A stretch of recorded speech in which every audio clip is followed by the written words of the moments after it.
get your next point, and then I'll give you the quote. We can't speak broadly from the 30s to the 40s. My understanding What is... I'm telling you is that it was a consistent viewpoint throughout that entire period. I don't believe that it was. I think that even through things like the Haran massacre in 1920, even through things right up, I think, until the Arab revolts in 36, right up to that point, I think there was still some idea that it might be possible for the two people to live together. That's why the Peel Commission, that was the commission that was conducted in 36, I think presented in 37, was such a big deal. It was the first time when people were like, oh shit, maybe this isn't working, okay? And then they kind of went back and forth, and both sides were like, oh, probably not going to work. And then in 47, there was the big, okay, we're going to partition, largely along what was discussed in the Peel Commission. The Jews accepted, which is strange, given they want to expel all these Arabs, they would accept 45% of them, okay, being on the new country that they're going to accept. And then the Arabs rejected, and then the Palestinians engaged in war against the Israeli Jewish people there because they wanted to expel them, obviously, of course. And I'm even sympathetic towards wanting to expel them, of course. You feel like they're fucking invaders. Why would you not? And then after they lost, then all of the what? You said you're pro-genocide, so I agree with you. But you meant ethnic cleansing, but not. Well, listen. If I am pro-genocide and I go to the Middle East and I'm surrounded by a bunch of Arabs, I would be in good company in 48, okay? Because they all wanted to get rid of the Jewish people there, obviously, of course, right? Okay. And then in 48, all the rest of the Arab states went to Israel, and they also tried to fight, and they lost. Yes. Okay. Okay. So let me just quote Benny Morris now, because you asked for Benny Morris. So he's saying by the 1920s and 30s, quote, this is from the book Birth on page 59. A consensus or near consensus formed amongst the Zionist leaders around the idea of transfer. All understood that there was no way of carving up Palestine which would not leave in the Jewish designated area a large Arab minority or an Arab majority, and that no partition settlement with such a demographic basis could work. Then on page 43, the logic of transfer solution to the Arab problem remained ineluctable. Without some sort of massive displacement of Arabs from the area of the Jewish state to be, there could be no viable Jewish state. And then you're talking about the only difference between him and others is that he refuses to say that it was a plan. He instead says it was a pattern. That's all. And then he says in his reply to Karsh, it's Refabricating 1948, that's the article, because Karsh is one of those guys who's like you, denying the ethnic cleansing. This is what Morris writes to him. Quote, perhaps I erred in not attributing enough weight to the Zionist transfer predisposition in explaining what actually happened in Palestine in 1948. Done. That's it. So he's admitting that there was this consistent, near consensus, and all of a sudden you have that exact same thing happening. You have statements going. You understand, just as a real quick thing, you understand that transfer is not the same thing as ethnic cleansing, right? You understand that Benny Morris has said that it's ethnic cleansing and that that's his euphemism. Hold on, no. You understand that, like, yes, for instance, so wait, would you have considered if they would have accepted Partition 181? Is that ethnic cleansing? What's Partition 181? If UN General Assembly Resolution 181, which is the official name given to the 1947 partition plan, yes, it was the partition plan. Okay, right. If they would have accepted that, would that have been? Would you have considered that ethnic cleansing? Absolutely not, because the resolution specifically said not to do that. It said to protect the minorities. It didn't explicitly say not to do. Ethnic cleansing doesn't even exist as a term. So why would it explicitly say not to do that? They didn't use the word ethnic cleansing. No, there was no understanding of ethnic cleansing. This is a very modern understanding thing. They specifically said to protect the minorities within those two states, okay? Which is different than the Peel Plan, in which the Zionists convinced the British to do forced transfer. No, the Peel. I don't even think there was a Peel Plan. I don't even know what you're referring to. The Peel Commission was when partition was recommended because they didn't get along with each other. You know, when you call it Partition 181, then you're okay messing up terms. But when you're saying that I'm using a euphemism, I mean, anyways. Wait, what was the Peel Commission again? I'm sorry, I don't remember. Can you explain it to me? Wait, can you explain what that even was? Yeah. So that was a plan of giving a Jewish state in a small percentage of the land, about 25%, I believe, or so. And it required the forced transfer either voluntary or forced, of Arab minorities in that region. And so the Zionists are the ones who came up with that idea because, again, that was their consistent viewpoint. That's not. I don't know what. We're just living in different. So so what was happening was there were multiple white papers. There were multiple white. I don't need a quote. I don't live in quotes. Okay, you're a PhD. You should be doing better than quotes. Okay, the British had discovered the British and the Jews and the Wikipedia would honestly be doing way better right now than whatever the quotes you're reading from. Okay, than cherry picking quotes. Okay, it would be helpful. It would be helpful for you. It would be helpful for you. The Morris, British had Adi Schlein, realized, and all the Tim Hoff people Lappin. who lived there had realized, okay, that it wasn't working. Something wasn't happening, or something wasn't working. So Peel sent The people. Zionists Peel believe sent that. One people. sec, just to be- He sent a commissioner to Palestine, to the mandatory area, to do an analysis and figure out what the fuck is going on. Why isn't this working? So they go there. They do a big analysis. They do a census. They figure out like who's paying taxes, who's built stuff, like why isn't it working? You know what's going on, and then they come back and they present their findings and they say, hey, this is what's going on. Maybe it seems to be the case that because these two people's differences are irreconcilable, they might have to split up. That's it. It wasn't like a huge like a plan to split everybody, and the Zionists were doing it. It was an analysis of what was going on in the area, commissioned by the British, by Peel. So the things that you're talking about, yes, there was the King Crane Commission report of 1919, which was looking into what the violence was caused from. There was the 1939 white paper, which these were different evaluations of the area, and of course they did that in the Peel thing, but the Peel thing was a plan for partition, and the Zionists accepted it. In fact, But that's a not Zionist ethnic talking point. cleansing. It's forced transfer. It of wouldn't the have been if it's population. an accepted agreement. That's not forced If transfer. if it's against the wishes of the population, then it's ethnic cleansing. If, the but British that, are but the it's ones it's a doing sug- it, but if it the wasn't the colonial British power- weren't going to do it. It was just It it was a was- suggestion. It was no, it was absolutely the British who were going to do that. In fact, Ben Gurion said it has to be the British who does that because we don't want to look bad. because okay, they but so- they. So why didn't they do it then? Because the plan they was scrapped. There was the Arab revolt.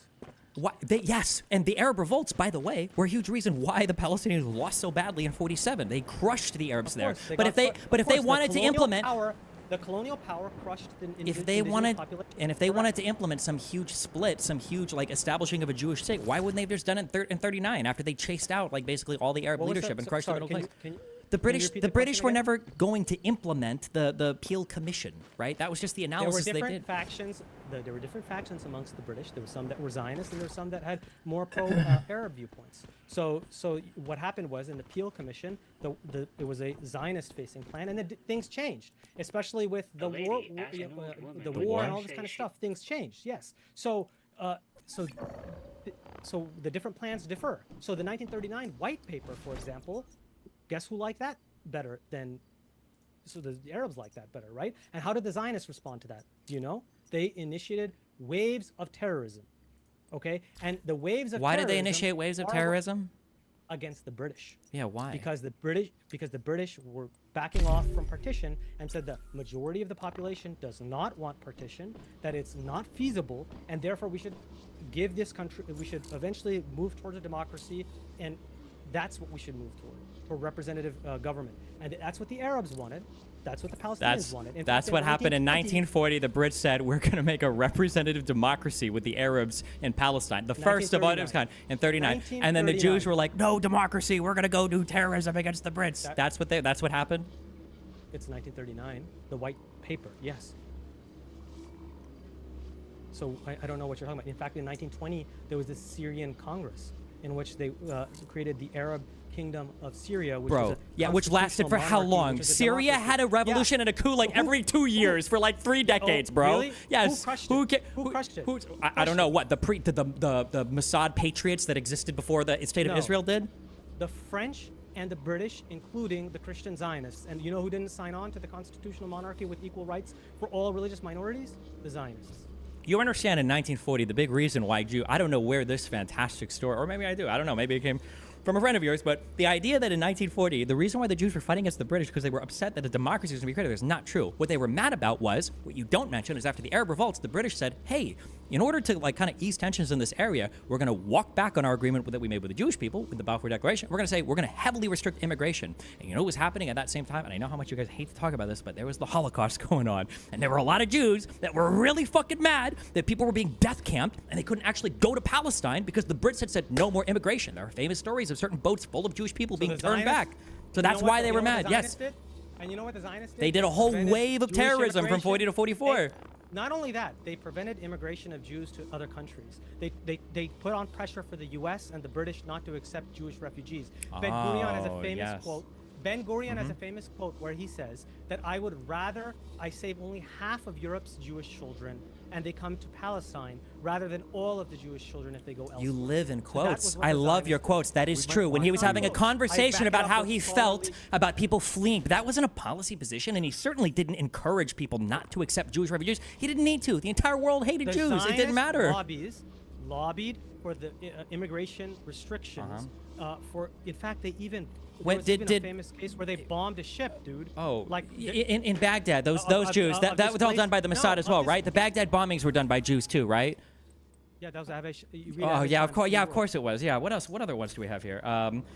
What, you're denying that that's the There's case? no evidence that that's the case, but I know Okay. everything you Have you believe. I've read- done all of these before. All these conspiracies. Yeah. So is Avi Schleim a Avi conspiracy Schleim. theorist, or I is don't he know. a It depends. I would historian? have to see him write up. You're probably Avi Schleim is generally a pretty good You historian, cited so him I before. seriously doubt You that. I cited him seriously doubt before. that he's saying whatever it is you're gonna claim he's saying. Oh, okay. How much? Okay, if you're gonna, I have the book right here. Three Worlds. Yeah, I hope you got a sticky note with a quote ready for it. Oh, I'll The find it. USS Don't Liberty, worry. that was intentionally bombed by the Jews, right? Okay, of course it was bombed. Yes, it was. Intentionally, I asked. They knew it was a Okay. U.S. ship when they bombed it, right? Okay, quote, page 129. Yes. That the five Oh, he's bombs ready to go. were part of persuading the Jews of Iraq to immigrate to Israel is beyond dispute. The big question is who planted the bombs. The evidence I have unearthed provides a partial answer to this question.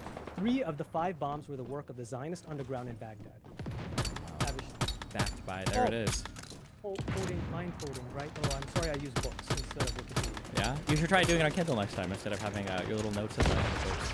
You understand that the quote that I you don't gave like, didn't I didn't, don't didn't like actually that. support like the argument that the state of Israel was engaged in terrorist attacks in other countries in order to try to Zionist force the Zionist underground. First of all, even that claim is contentious, which Avi Schleim is saying right there, right? This is already a contentious claim based on new information that he's unearthed. I'm not saying okay? that it's Number one. 100%. Okay, I'm number saying two. that it's very You- likely okay, that well, it's it seemed you 100%. implied that it was 100%, but Okay, I'm sorry that you think that, Stephen. All right, That's so okay. let's go through the list of things that you've gotten wrong so far. We don't even agree on the Benny history. Morris, settler colonialism, ethnic cleansing. I gave you the quote by Benny Morris on that. You did. Did I, or do you need it still? what was the quote again? What page? I'm sorry. Just give me the. Okay, so hold on, let me. And the reason. It's hard to find the exact quote when you need it, but it's definitely. It's definitely. The fact that he wrote in like 2016 an article Okay, for Haaretz Benny saying Morris- Israel conducted no ethnic cleansing in 1948. Yes, Does that he cut did. against your article? He- Okay, but he changed his mind, I guess. He changed his mind because he became a propagandist. Gotcha, And okay. and so in 2014 Haaretz interview, they perpetrated ethnic cleansing. There are circumstances in history that justify ethnic cleansing. I know that this term is completely negative in the discourse of the 21st century. He's not saying don't use the term for past events like you do. And then he says, but when the choice is between ethnic cleansing and genocide, the annihilation of your people, I prefer ethnic cleansing. And that was the situation in 1948. That was the situation. That is what Zionism faced.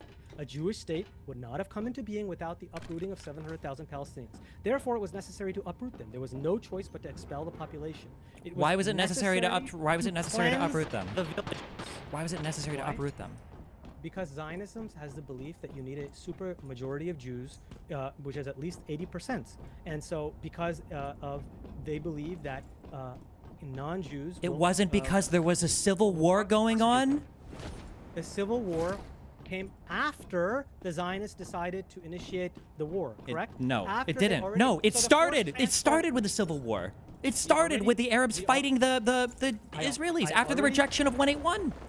I already showed you that, as Simha Flappen has shown in quite detail, and Benny Morris's book will also prove this, is that Lehi and Stern Gang were the ones who, through an escalatory process, started the war. Because they kept bombing Arab villages and In Arab response to civilians. Arabs attacking Jews, No, as they had Haganah been in defi- the prior 2 decades. They attacked. So the Haganah had the policy of restraint for a couple months, in which they only did defensive retaliation. Now their version of defense was if an Arab village, even one person attacked them, that will attack the entire village. That's their defensive, and that's Israel's policy. Now forever. But the Stern Gang and the Lehi said no, we're not going to restrict it to that. We're going to do a preemptive attack against Arab villages. So you're wrong on this. The Lehigh and the Irgun might have engaged in preemptive warfare, but one, they were doing it in response to decades of Arab violence prior to that. It didn't come out of nowhere, number one. And number two, those two groups were very small groups that were rejected by the Haganah. So there, the Haganah and the Irgun and Lehigh worked together at various times in history, including during the war we're talking about, the War of Independence. All of them were folded into the IDF. They were folded into it because they were disbanded. Yes, they were folded into the IDF because they were radical, because they were hard to control. Integrated into the IDF. They weren't just integrated. This is why when you brought up, that's great. That's fine. And the Stern yes, Gang, the leader, there's streets in Israel named after him. Go ahead, Stephen. you understand that, like, the event that I'm referencing, when Begin was coming in on a ship with weapons for the Irgun, that the Haganah fired on that ship and destroyed it and stole those weapons and didn't allow the Irgun to have those weapons, right? The reason is because the Haganah feared that if there was violence against the British, and especially while the British were still there, the British would retract their support, and that would create a problem. So Wait, that the British would retract their support when? So they were the mandatory power. So if they upset the British wouldn't allow there to be partition. So they knew that they can't. That's why they waited for the British to leave before they really, escalate the warfare. No. They waited for the British to leave because that's when the mandatory period expired, and then they voted on what the country should look like afterwards. You yourself have already said the Civil War already started before that period, correct? No, the Civil War started right after the Arabs rejected the partition plan. Exactly. In 47. As the British were already leaving. That was the point of the partition plan, is what would it look like afterwards. So now, do you see how you're like changing everything that you say? What I'm trying to tell you is that they didn't want to piss off the British during certain periods of time, and that's when they said to exhibit restraint. No, then bro, you've already passed from 40 to 44. The King David Hotel bombing, all this shit had already happened. The Jews didn't give a fuck about the Brits by 47. Like, the shit was fucked. That's why the Brits, part of why they wanted to just leave and get out. From 40 to 44, the Jews had already engaged in, like, terrorist attacks and everything against the Brits that were there. Yes, the Irgun and Lehigh, and at various times the Haganah. But it depends on the situation. So when the Haganah thought it was strategic, they did it. Otherwise, they opposed it. And sometimes the Haganah showed some restraint. So this is, like you always say, be complex and nuanced. This is what I'm asking you to be right now. Okay, so I think we should move on because we've already gone to the point of, you're claiming... Okay, the other thing, the only other point that I think we should get to is the idea that the Arab states... Yeah, go ahead. Just if you're able to turn your mic up just a smidge, Javon, just to be sure that we, someone in chat was saying, and I just want to be sure they can hear you as clearly as possible. I don't know how to... Does that do the trick right there? Not a problem. Frankly, I think it's good. Go ahead. Okay. You have said that that the Arab states intended to ethnically cleanse the Jews, correct? I don't like the term ethnic cleansing is stupid. Did they plan on massacring the Jews or kicking them out? In 48, yes. 47, 48, yes. When they attacked? In 47, 48? Yes. Yes, of course. When the Arab states were involved. Okay. So, first of all, it's well. Hold on. Sure, I have. Because now I'm not sure where we're going. So here's what I would say. The public rhetoric, and I think the citizens of these countries were eager to see that happen, which is, I think, how the Arab states, the surrounding Arab states, because where's your proof for that? Because that was the Mufta in. The Mufti in Jerusalem, the leader of the Palestinians at the time, wanted to see the Jewish people expelled. The Mufti, my bad, whatever, the guy that worked with fucking Hitler, okay? And the surrounding Arab states were obviously no fan. Initially, yes, because they hated the Brits. And there was a Havara agreement. I promise we'll kick it right back over to you. Okay. The rhetoric from the surrounding Arab states was obviously that they needed to defend the Palestinians, especially because the Nakba, the term partially originally coined because of the idea that the Arabs had failed to defend their population from being expelled by the Israelis. When they came in and fought, there was ostensibly this idea of kicking them out, but I think that each individual nation was probably a little bit more concerned with their own borders and their own kind of like territorial conquest than actually committing to a hard expulsion of Jews. One, because they didn't have the military might or organization to do it, and two, because it was safer and easier to just conquer some territory and chill. I think that's probably why Egypt stopped in the Gaza Strip. It's probably why Jordan stopped after they had the West Bank, and it's probably why Syria stopped when they conquered a little bit in the north. Maybe they could have pushed further, but I don't know like how super committed to it, because Pan-Arabism after the defeat of the Ottoman Empire was always kind of like a myth and a dream, as we saw over the intervening decades, where nothing really happened, even though they kind of say it. So That's my nuanced answer if you want it, but we'll I go for appreciate where it. you over there. I Yeah. appreciate it. So, okay. So in the past, you have said, and I think it's important. I'm not trying to like. I'm glad that if you're shifting your opinion, that's great. But the reason why I think it's important is because it's a standard Zionist talking point, and it's a powerful talking point, which is the idea that the Arab states wanted to invade and ethnically cleanse or massacre the Jews. That's still what.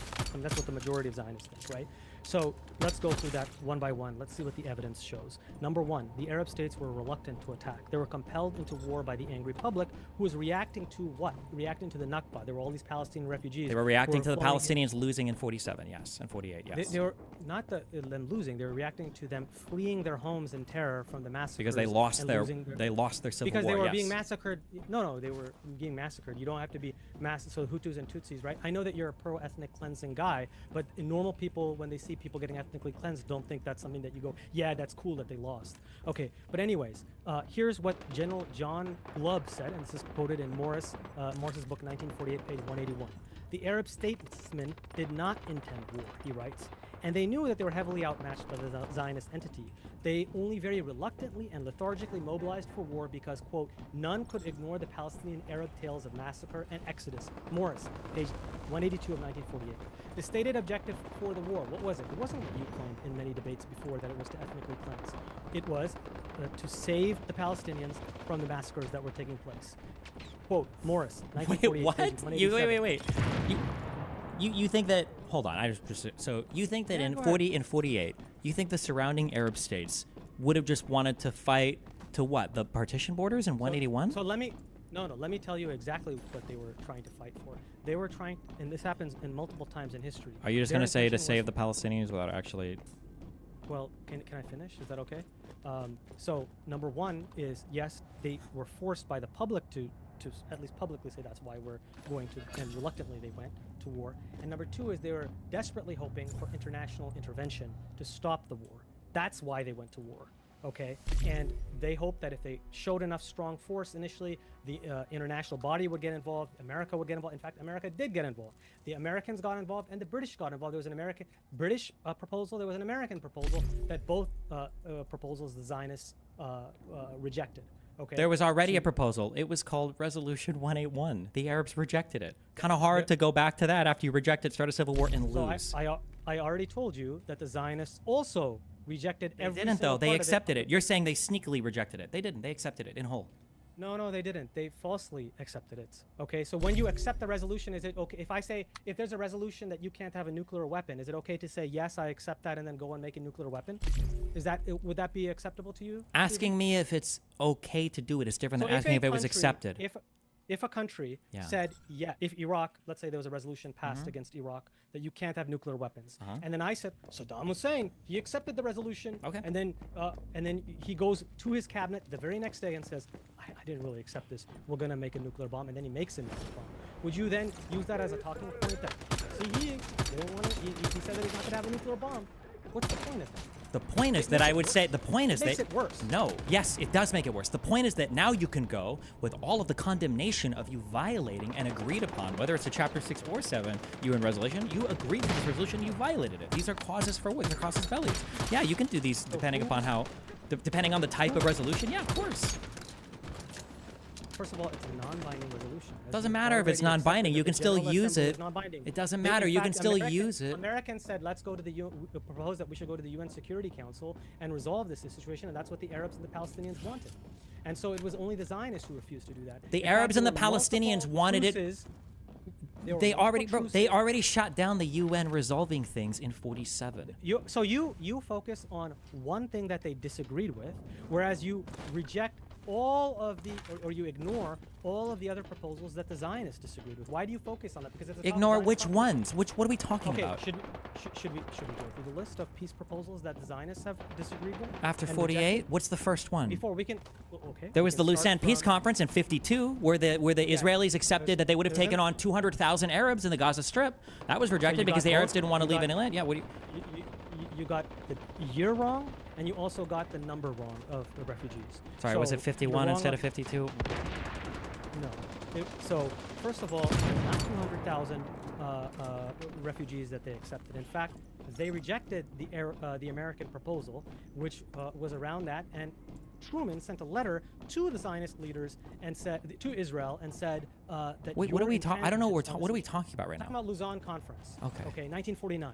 Oh, Okay. okay, my bad. So, yes, and so you in the past have again because you always blame the Arabs because the reason why you blame the Arabs is because it's a Zionist talking point that the Arabs miss. Abba Ibn said that the Arabs don't miss an opportunity to miss an opportunity, so you parrot that point. But actually, what real scholarship has shown is that it's actually Israeli intransigence. There has not, in fact, actually, this is a really good book that I know that we don't like books, especially physical books, but Ze'ev Maoz Nice to meet- is a great book that you should read. It's another Israeli thank you for scholar, that. by the way. He was the former academic director of the master's program at the Israeli Defense Forces National Defense College. His entire book is about how it's Israeli policy not to propose peace and to be very reluctant to accept peace. It's part of the Israeli strategy. And so we can go down the list. For what years? Why I would wanna- you- So let's go. Okay. I do want to give fair time to the whole timeline. At the same time, I do also want to focus on the more recent events in Israel-Palestine. Can we? Okay, so can we? How about this? Let's move on from 1948. We're not going to agree on that. So let's move on to the peace. Let's go to the next chunk of this debate, which is who's been actually intransigent: the Arabs and the Palestinians, as you have said, and the Zionists say, or the Israeli side. So let's go through that. So let's go through all of the peace offers that Israel and the Zionists have rejected. Okay. So Are we can just start with- we disagree on every single thing you brought us for? Are you just going to name a bunch of things and say this is where Israel? Like you understand, I'm probably going to disagree with your you could- characterization of literally every you single could- thing, could- right? You could contest it. You could contest. Well, it. like even That's in part of the Lucerne, debate, so you're right? saying that You- are you saying the Jews didn't consider like accepting that they were going to take back the Gaza Strip from Egypt and they were going to accept some 200,000 I refugees? mean, they definitely. You brought this up in a previous debate, and the guy laughed when you said, "Of course, they accepted that they wanted to take a Gaza Strip." Like, why would that be something that you're going to use as an argument? They wanted the Gaza Strip and they wanted the West Bank. So, why would that be a thing for you? But I don't let's- think. let's- Okay. Yeah. Okay, so let's. By the way, the Israeli new historians, they have written not only about 1948, but they've also written about the post-1948 period, in which they combat the old historian myth that it's Arab intransigence that led to a failure to convert the armistice agreements into formal peace treaties. In fact, the new historians have shown that it was Israeli intransigence. David Ben-Gurion said that he doesn't need anything more than these armistice treaties, whereas Egypt sought a formal peace. Syria sought a formal peace. Jordan sought a formal peace. And it was, in all three cases, it was Israel who rejected this. So when you're trying to lay the blame, that's what you're trying to do with the Lausanne Peace Conference, is to say, look at these Arabs, they just don't want peace. Right? That's what you're trying to prove. Correct? I don't know how to. You're historically illiterate, so I don't know how to even begin to breach the yeah, conversation. yeah. I You're really bringing up wouldn't say Lucerne that you happened in didn't know where '49, and you're gonna Palestine give is on the Sadat as an example of guy that pursued peace. That was in like 1970 was the first offer. If was you want to make an talking even, about Sadat? if you want to make a, You're just. It's. I'm sorry. Hold on. Wait. I'm sorry. Wait. Just I'm sorry. Wait. Did Nasser? Hold on. Wait. Did Nasser? I wanna Did Nasser kick over- offer Israel peace? Is that who we were talking Yes, about? Yes, he did. When? When was Yes, this? He did. When? Okay. I don't let's know. Yeah, educate you. educate me, please. Okay, Tell me. so Yes. Let's educate you. Okay, Let's yeah. educate you. Okay. Let's go through the timeline Yeah. right now. Okay. Go ahead. And you can contest, obviously. Okay. I'm sure I So, won't. Go ahead. Let's start. Well, let's start from 1919 and 1920. There was the Faisal-Weizmann Agreement, and then there was the Arab Kingdom of Syria, where which Why- was a constitutional monarch. the- Wait, the- hold on. Let me just. Israel let me just didn't go through exist the in record. 1919 or 1920. trying So to rather than show- go through the I'm trying- pay spin of like I'm trying to show- pro-Palestinian, like anti-Semitic fucking links you trying- have, let's start at 48 and go forward. Just give me One me sec. 30 seconds on the previous. No, go. Give me. Tell me when did Please, Nasser no. offer peace to Listen, Israel? I do Sorry. want to. Okay, hold on. Before I- Nasser, you know that Nasser wasn't in the leadership role after 1948, right? You do know that, correct? I don't know when he came into leadership, Okay, the all year right, that he so came into let's not leadership. talk But about- tell me when he. let's But not- you just said that he offered let's peace not to talk Israel. About historical illiteracy, please. Okay, so What let's is talk it? about. To tell me when Fine, Nasser offered let's- peace all to right. Israel. Okay, Before we- 1948, before American we- proposal to mediate and endorse trusteeship until a peaceful resolution could be reached, opposed by the Zionists. Morris, page 114 to 115 in the book 1948. 1948. Wait, what Havana is the- what are you refused talking ceasefire about? treaty. What Hold on, peace- let me give me I 2 do- minutes. let's 1 get minute. this believe way. this is what a Javon, if you're PhD able from to- Harvard. This Look, is Javon, insane look, to wait. me. How is this Look, possible? King- Hold on King one second. Farouk Javon, of if you're able to give like a 1948, pithy not explanation of Nasser. where you're going, Okay. are you so able to what give I'm us go- like a summary, like 100%. paraphrase of What where I'm you're trying going? to say is, historically, there were 50 plus instances of Arabs and Palestinians offering peace to or outside groups as well, Soviets, the Americans, the French, offering peace, and it's Israelis who refuse, and the reason they refuse is because they cannot accept a Palestinian state. That is my argument. So it's very germane because Destiny claims that it's Arab intransigence, because that's a standard talking point. What I'm trying to tell you is, can you name a single Israeli prime minister who accepted a sovereign Palestinian state?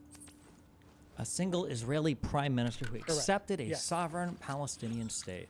Yes, please. I would argue that in 47, I would argue Ben Gurion did, but with his acceptance Okay. of the partition plan.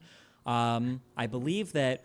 I think it's publicly stated. I think in 2013, Netanyahu was probably willing to accept something, although it didn't happen. I know Wait, that what were you Olmert. saying? I know Wait, that what did you say? Olmert. You said Let me. Netanyahu- If you want to sorry, run off list, so we can do it. You can look up No, 2013 I'm Netanyahu asking you to Palestinian repeat. state. If you want to find, if you want to find this, you can. Okay. Okay, Netanyahu. Okay, perfect. Yes, perfect. that's fine. let's If you're going to go go to ahead and quote at me, the Likud party platform, I'm also aware of that. Yes, Netanyahu is not the far right conservative leader of these. He's just a person that holds coalitions Okay, together. go And he's ahead, a go spineless ahead, fuck. go Okay. No, Pretty go sure ahead, in go ahead. 2008, yes, Olmert went back and forth with Abu Olmert did Mazen, not and accept he the and he would have probably accepted one. sorry. I believe Let me- in let me let in you finish. 2000 after the Camp David talks and after Taba, I'm pretty sure that there would have been an acceptance of a Palestinian state there. You could argue that the Oslo Accords were kind of an acceptance of a path to a Palestinian state. I mean, what do you want? What more?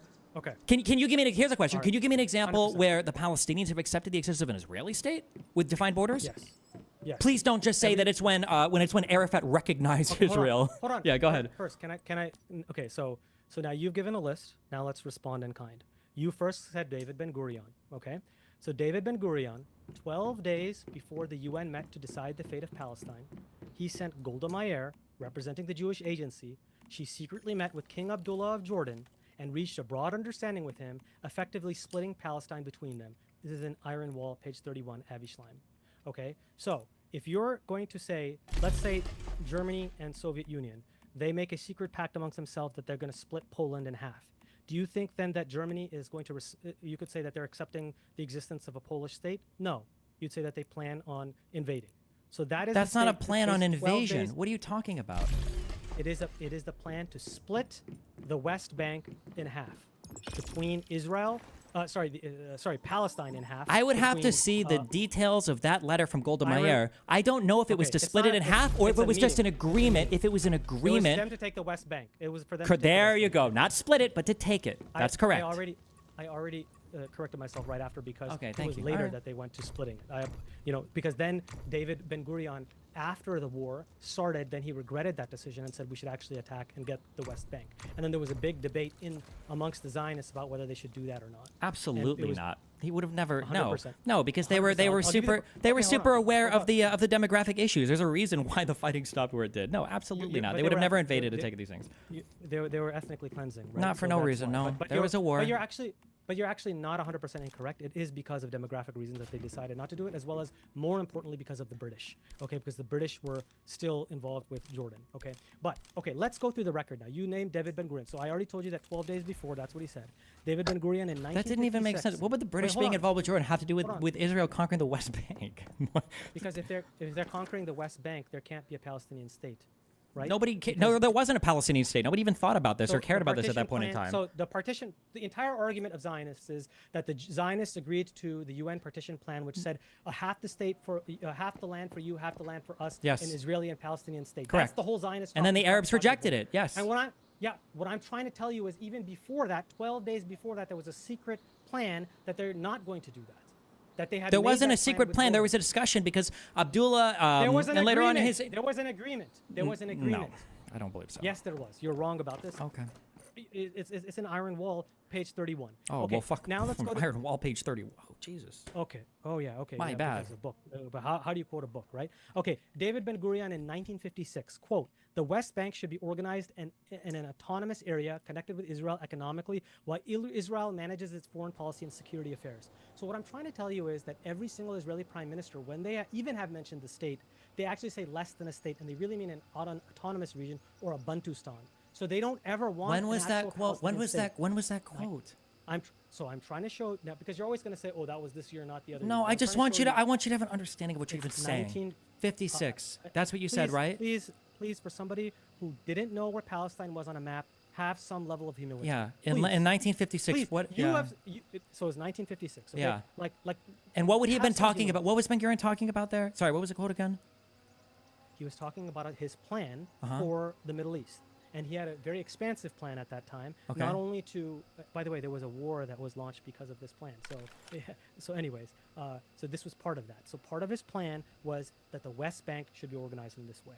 Okay, so that's. So the West Bank then would have had. Benny It would have Morris- just been. By the way, Benny Morris, page Mm-hmm. 354 of 1948, says that Ben Gurion was opposed to a Palestinian state. Okay. In what? That's When? on that page. This is after the formation, so I'm giving you before and after. There is no Okay, but formation I- of the state. What you're saying in 19. The funny So thing there- about what you're saying in 1956 about talking about a security arrangement for the West Bank, you realize it was the country of Jordan at that point, right? So you realize that there's still a discussion going on among Zionists whether they should take over the West Bank, right? No, because it was Yes. Jordan. No. Yes, there were. Moshe Dayan and Ben Gurion were both itching for war. There's multiple quotes where they're saying that we should launch a war, and then they eventually do launch the war in 1956 based on the plan that I just told you about right now. Really? Yeah. Oh, because Okay, 56 was so- that was the Jordan River crisis, right? Or wait, that was the Suez crisis. Oh, damn. Do you think they Yeah, missed? Suez Do you think they crisis. threw a dart on the map and they accidentally hit Egypt instead of Jordan there? Or Okay, so do you want to be educated on this? No, or are you going to I'm keep good. talking? So they talked to the British and the French, and Ben Gurion laid out his plan, which involved the annexation of southern Lebanon, getting Jordan involved, toppling the Lebanese governments, and doing what they did in the Suez. And the British and French thought he was crazy when he said they this. did, And- yeah, and nobody backed them for Yeah. it. Also, you're talking about Lebanon now, Yeah. not Jordan. Nobody was going to support them on that. They knew it, and they couldn't handle the demographic takeover of the Not- West Bank you know what anyways. It David wouldn't have Ben happened. Gurion said? You know what David Ben Gurion said? He said, "I know this plan sounds fantastic, but Israel can do fantastic things." And then they eventually fulfilled all of those things in that plan. Now they weren't successful in all of them, but they attempted all of them. In 1982, they invaded southern Lebanon based on law. Now I know you're always going to say, Yeah, I'm "That's in gonna say 1982." 30 Not in years 19 later, you're gonna Jesus Christ. Because Holy it's part shit. of Zionist ideology of a greater Israel. That's crazy. That's I thought why. the thing is, That's I thought why. well, because you're Part of talking about greater Israel. you're talking about Moshe Dayan and Ben Gurion. I thought that they were actually inspired by I think it was Aaron Yeager and Death Note. When did that come out again? And that was what they wanted to do. They thought that they were going to destroy the Marleyans and maintain the purity of their Titan bloodline. I thought that's what happened. Or am I mixing up the time? I don't remember when anime started in the Middle East. Like, I have no idea what you're talking I about. mean, neither do I. have Wait, absolutely you no can't. You idea. can't. When you're Okay, talking about history, so- you can't just jump around like in timelines by decade after decade after. I don't know how you could possibly I- quote things. Why can, I'm literally trying to show to you that every single Israeli prime minister has opposed a sovereign Palestinian state. So I'm going through the record, but you keep interrupting using the obfuscation that is your debate bro strategy. It's right? not a debate So bro I- strategy. You're the debate Okay, bro right so- now. You're giving me okay, single so quotes, cite- which, by the so way, s- I don't even disagree with the premise. Israeli prime ministers have never wanted a Palestinian state because it would stand in the way of them You just expanding said- Israel. You just gave a list of is. Okay, now I want people to rewind where you Yeah, said rewind, yep. These are where. Sorry, that's old school, but you know what I mean.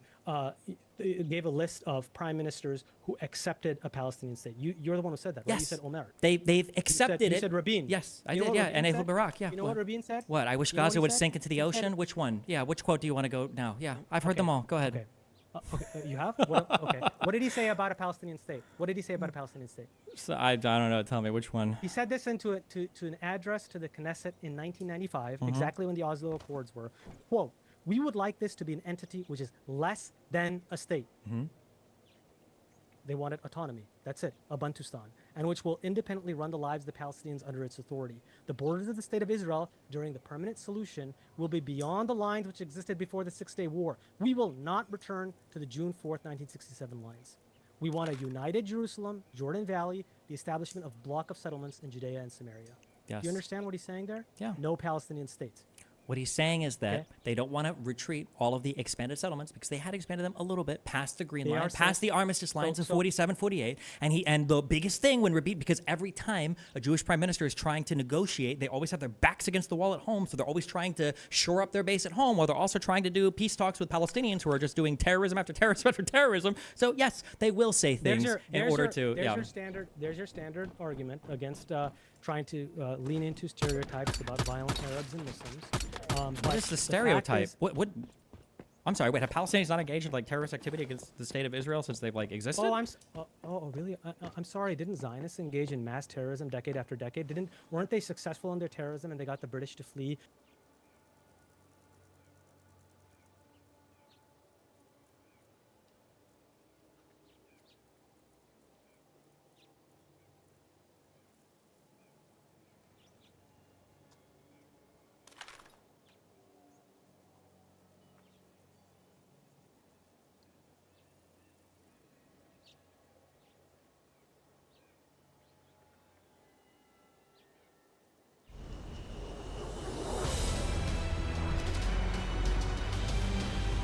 This Once Human video for weeks 2 through 6 now, which I won't be covering in this video. The Last Valor has the highest DPS. The Icy, which is not in the Wish Machine, is your best overall tank heal DPS weapon. The Bingo is a boss killer. It can actually solo some lower level Prime War bosses that'll probably get nerfed. For week 1, so it is the best support weapon for all of those other builds that I talked about. So what is this buff? That is a 10k DPS boost to your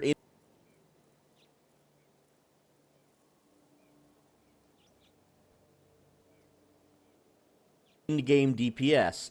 So you get 5% from food. With this weapon, you get 6 wildfire. And I'm going to teach you heads. Now, the great thing about in week 1 with this weapon is that you're one-shotting with mods and cradle upgrades. You're going to be one-shotting every single mob that you fight that is not a boss. And you're going to be like 4 to 5 shotting every single boss in week 1, making weapon Cradle. So this is a tier 3 pistol weapon.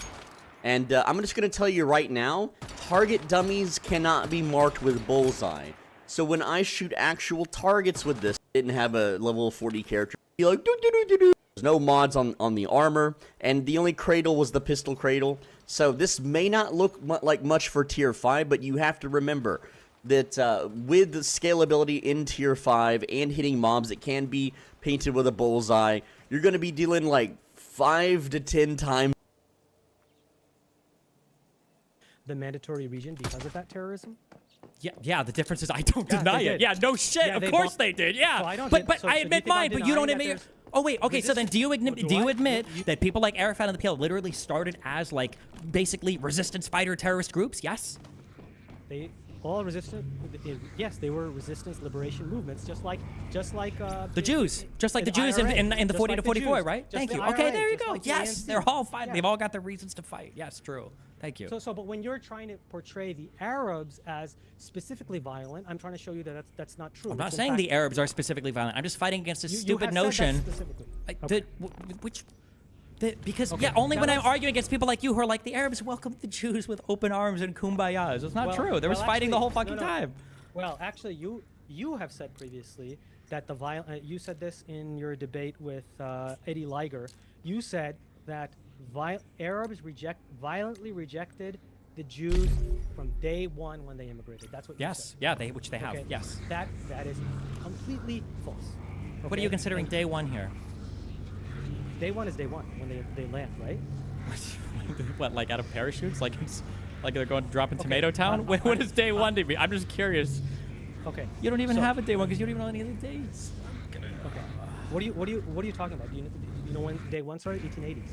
Okay, thank you. Okay. So in 1880, so Zionist intention from day 1 was to get that exclusive Jewish state. In fact, so this is now from Morris in 1948, page 3. He has a Zionist letter of 1882 that says, quote, "The ultimate goal is in time to take over the land of Israel. The Jews will yet arise and arms in hand declare that they are the masters of their ancient home." In 1882, there are another 2 Zionists. Quote, "We shall take away the country." Morris, 1948, page 3. Okay, so this is what the Arabs the Palestinians were dealing with when they first came. And they knew it. And that's why they responded when they did. But they didn't respond initially. In fact, the Ottoman Empire even said to them, "We welcome Jews to come to the Ottoman Empire, but please don't just move to Palestine, and you can't break away and have your independent state." Okay? In fact, there's even a letter from Ruhi al-Khalidi, who's related to Rashid Khalidi, the Palestinian scholar, who actually said that we welcome the Jews. He says the Jews are a great people and we could benefit from their expertise, wealth, schools, and contacts, but they must acquire Ottoman citizenship and should settle in other parts of the empire, not just Palestine. Meanwhile, how did the settlers, the Zionist settlers, how did they respond to the natives? They responded with contempt. They thought, and this is it from Benny Morris, by the way. He says, quote, like most European colonists in the Third World, the Zionist settlers saw the locals as devious and untrustworthy, as simply dirty and lazy. Some mistreated their Arab workers. They looked down upon these barbarians. Wait, what is that quote from? Righteous Some victim. mistreated their Arab workers for what part? What do you mean? I'm talking about in the early waves of Zionism. This is how the Zionists treated the indigenous population. Okay, well, I'm just totally uneducated on that. My understanding was when Jews bought land because of the conquest of Jewish labor, that Jews expelled all of the Arabs from the land they were on. They didn't have Arab people working. Jews had to work the land they purchased. Well, you're exactly wrong because they did want to do that eventually, but not initially. There weren't enough numbers, so they were working. Well, the Sometimes initial, they I mean, like the exploited first two Arab waves, like completely fucking failed, right? Like that one quote that you pulled out of 1880 or whatever. The first two Well, aliyahs because any basically quote that you completely say, and totally you always, failed. You always say that's this year, not that year, even though I'm trying to tell you that it's consistent, near consensus and consensus of Zionist leaders for forced transfer according to Benny Morris. Okay. Well, so, none of the early quotes imply forced transfer. And again, it doesn't even make sense to think that they would imply forced transfer. How could you do forced transfer in the Ottoman Empire? It's their country. It's another country. Did the Jews think they were going to like single-handedly destroy the Arab like state? Like what? The Zionists thought that they could purchase the land, kick off, use different stratagems to kick off the indigenous population off of their land, Yes. and eventually get great power support in order to establish a state. So what's confusing? The idea that they would establish a state or like destroy from within the Ottoman Empire. I don't know what the ultimate machinations were, or what they ultimately wanted to do, or what their aspirations were. And I'm sure Well, also, they- by the they way, that their initially- aspirations they were initially great tried- initially. But the idea that we would take a quote from a person who has aspirations initially and say this is proof, especially from some rando from I'm not the one from the doing from that. the Benny Morris is the from the one fifth that Jewish scholar. Zionist Congress of the year 1889 or whatever, right? The idea that we take that, oh my God, look, that's the plan the entire time because this guy said it, bro. A lot of Because people the have had a lot plan of great was- plans for everything, but when it comes down I to was the planning- actual agreements, when it comes down to actually accepting things, this is kind of where the Arabs Because fuck I was- themselves because they constantly make the worst choices possible. Like for instance, this in is, again, part 47, of your Zionist like in 40, propaganda, this isn't where Zionist you're trying propaganda. to You already lay the agreed. blame You on already the agreed with me. victim. I'm not. It has That's- nothing to do with that's- laying the blame on the that's- victims. no, no, that- Arabs that's sucked what at you do. diplomacy. They Just sucked to at be military, and they sucked at having like any kind of cohesive grand vision. And that's why they kept fucking themselves over and then getting fucked over by the Zionists as Israel yeah. expanded So into the Middle East. Yeah. Did Native Americans get effed up? They got effed too, right? Yeah, they did hardcore. Of Yeah, course. What do you they think I would did. deny that? They Yeah. did, right? So should we now celebrate that like you are and talk about them in a mocking tone, or should we say that what the European colonists did was wrong? Who's celebrating them and talking about them in a You are. mocking tone? You are. I'm not Yeah, you celebrating are. it. Of I'm course just you trying to are. get the history right. I'm just trying to get the no, no, history correct. You're trying to. Anyone can review what you just said, and what you said is you're mocking them. You're saying that they effed themselves. I That's think what they you made said. really dumb Instead of decisions. saying- Yeah, a lot Okay. of natives probably made really dumb decisions too when the whole conquistadors came over and they tried to I'm make some glad- agreements. Those are also yeah, dumb I'm decisions. glad But you're- however, I have a lot more I'm glad sympathy you're for the setting up natives. colonial self- I know, thank you. Yes. I'm talking about caliphites, please. Okay, I'm sure that I have a lot more Caliphate? sympathy. What's a caliphate? Caliphate. I'm sorry, whatever the term is. Okay, Well, I what don't does have that as do with much. me? Why- I don't because have I'm as Muslim, much. it's I don't caliphate? have. I don't have as much sympathy for the Arabs of the 1900s as I do for like prehistory, like New World people, New World people who had no concept of like diplomacy. They were being invaded by a whole fucking invading alien army There's with a like whole- gunpowder and there's a whole shit. literature. They had a whole. They got killed. 95% of them died of like fucking smallpox. Okay, these people were on a whole other That's- level of getting fucked over by That's the not true. invaders. There's scholarship- Okay. There's scholarship on the fact that Native Americans, that's a talking point of colonialism, that they were wiped. Yes, a big portion of them were wiped off by that, but that's a big talking point. Trying to downplay the ethnic cleansing and genocide that happened by the Europeans. I'm sorry, what? Was it the Minnesuki Konda was like a secret country here where they had unobtainium and they were crafting weapons against the John Smiths invading? Do you think that the Arabs in the 1900s were Anyways, more let's- prepared to let's deal with try the to with the get- Zionist invaders than the natives in the like 1400s, 1500s in the New World? Are you telling me that these people both had the same level of preparedness? I'm telling you that they were all indigenous populations that were occupied by the colonial forces, including much of the Middle East. So what's the confusion here? Do you think that The the whole two? world Do you in think the that they're 19th century was comparable? colonized by Europe. Yes, they're 100%. They're scholars. Hold on, wait. You don't think the Books Ottoman written on the Native Empire or the Americans. prior caliphates? You don't think that those were imperialist They- entities, or? Yeah, the Ottoman Empire, right? It's in the name, Empire. I'm sorry. okay. Yeah. So I don't have as much sympathy for an empire. I know Okay, you don't have like sympathy it was the for- collapse of empire. The idea that these people are on the same standing. Why would I compare Arabs in the Middle East to Native Americans? It's not. Because there's settler colonialism, like it's analogous situation. So you don't want to compare that, just like you don't want to compare Israel to apartheid South Africa, because you know that makes it crystal clear. And you get invited, you visit a country that's committing genocide, you go on a trip. That's the kind of person you are, that you go on a trip to Israel in the middle of a genocide. 50 years from now, people are going to be watching this debate, and you're going to be like embarrassed to be your grandkids watching this and saying you were like one of those people who was defending apartheid in the 1980s. That's why this is important. Okay. All right, so let's move on now. Yeah. Let's So do the next one. Yeah. Yeah, so let's actually go to because you have been unable to name a single Israeli prime minister who accepted a sovereign state, and then you backed off of that claim, right? Because you said Yeah. that's not Rabin doesn't count So- because of the quote. Ehud Barak won't count because I'm sure you got a quote from him, right? It's not just a quote. It's scholars who are writing on it, who are using the quote and other information. That's what scholars do. Oh, Okay. okay. To establish an argument. Okay. And the argument is that they never wanted a full Palestinian state.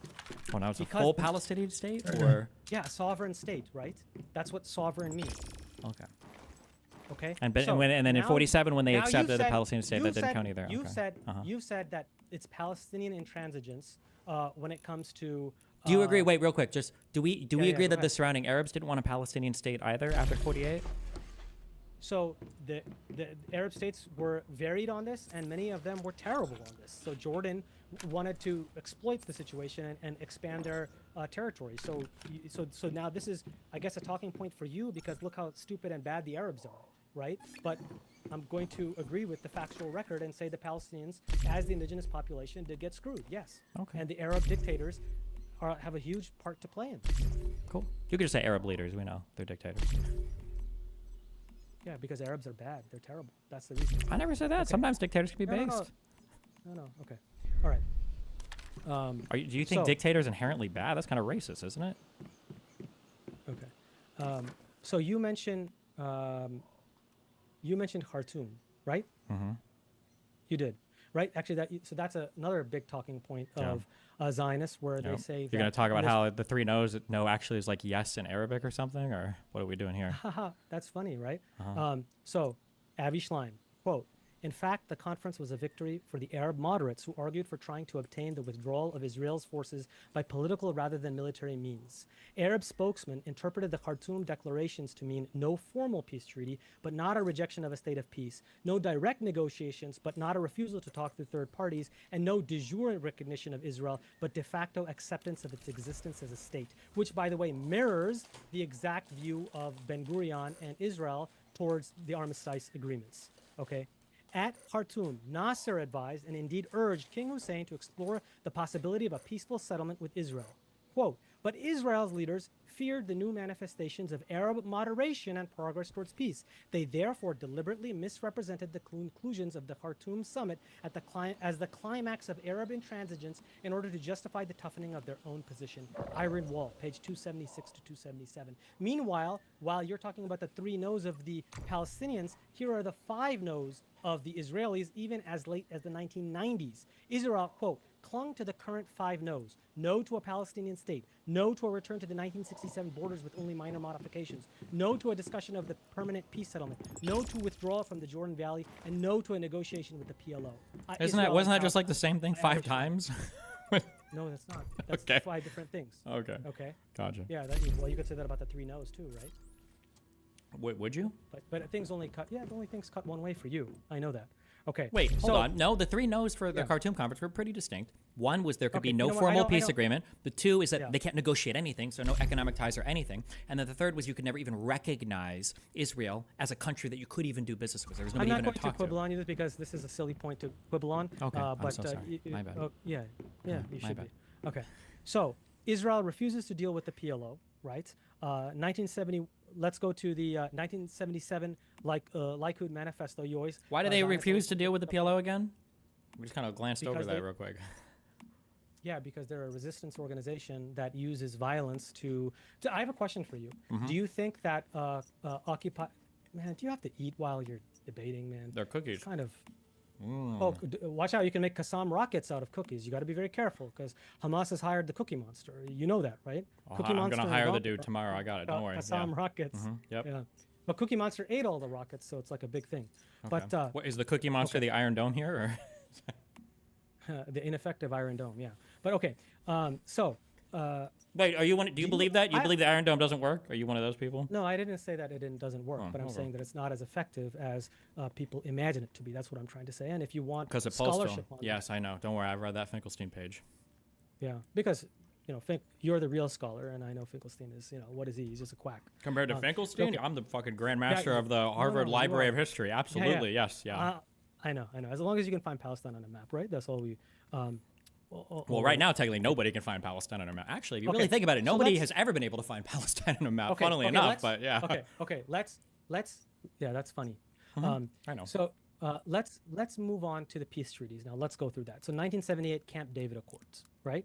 So the Oh, we Camp were David we were gonna skip over the fact that the PLO started off as like a terrorist Well, no, I was resistance gonna group ask you- against so I Israel. was and asking, then, so I was asking you a question. Do you think colonized people have the right to resistance? yeah, to some extent. Can sure. they use violence? Can they use violence? I mean, it depends on like occupation, depends on the violence, depends on yeah, sure, but No. Can occupied people use violence to resist their occupation? you understand that that is such an unbelievable. That's like asking, do you have a right to kill somebody who's a threat to you? We're gonna need a Okay. little bit more nuance here, right? Like in general, I would Meanwhile- broadly agree with the meanwhile- idea. I would meanwhile- broadly agree with the idea. Yeah, I broadly agree with the idea. So, okay. So, do you also agree with the fact that the PLO used violence that included but was not limited to terrorist tactics? yeah, of course. Okay. Do you also agree with the fact that Israel and the United States rejected the PLO's use of violence in total, not just their terroristic violence? Yeah, that's not surprising. yeah. Okay. Do you also agree to the fact that, meanwhile, they both say that Israel has the right to defend itself against the Palestinians, the occupied people? Well, the PLO was fighting to take back the No. the West Bank, Well, right?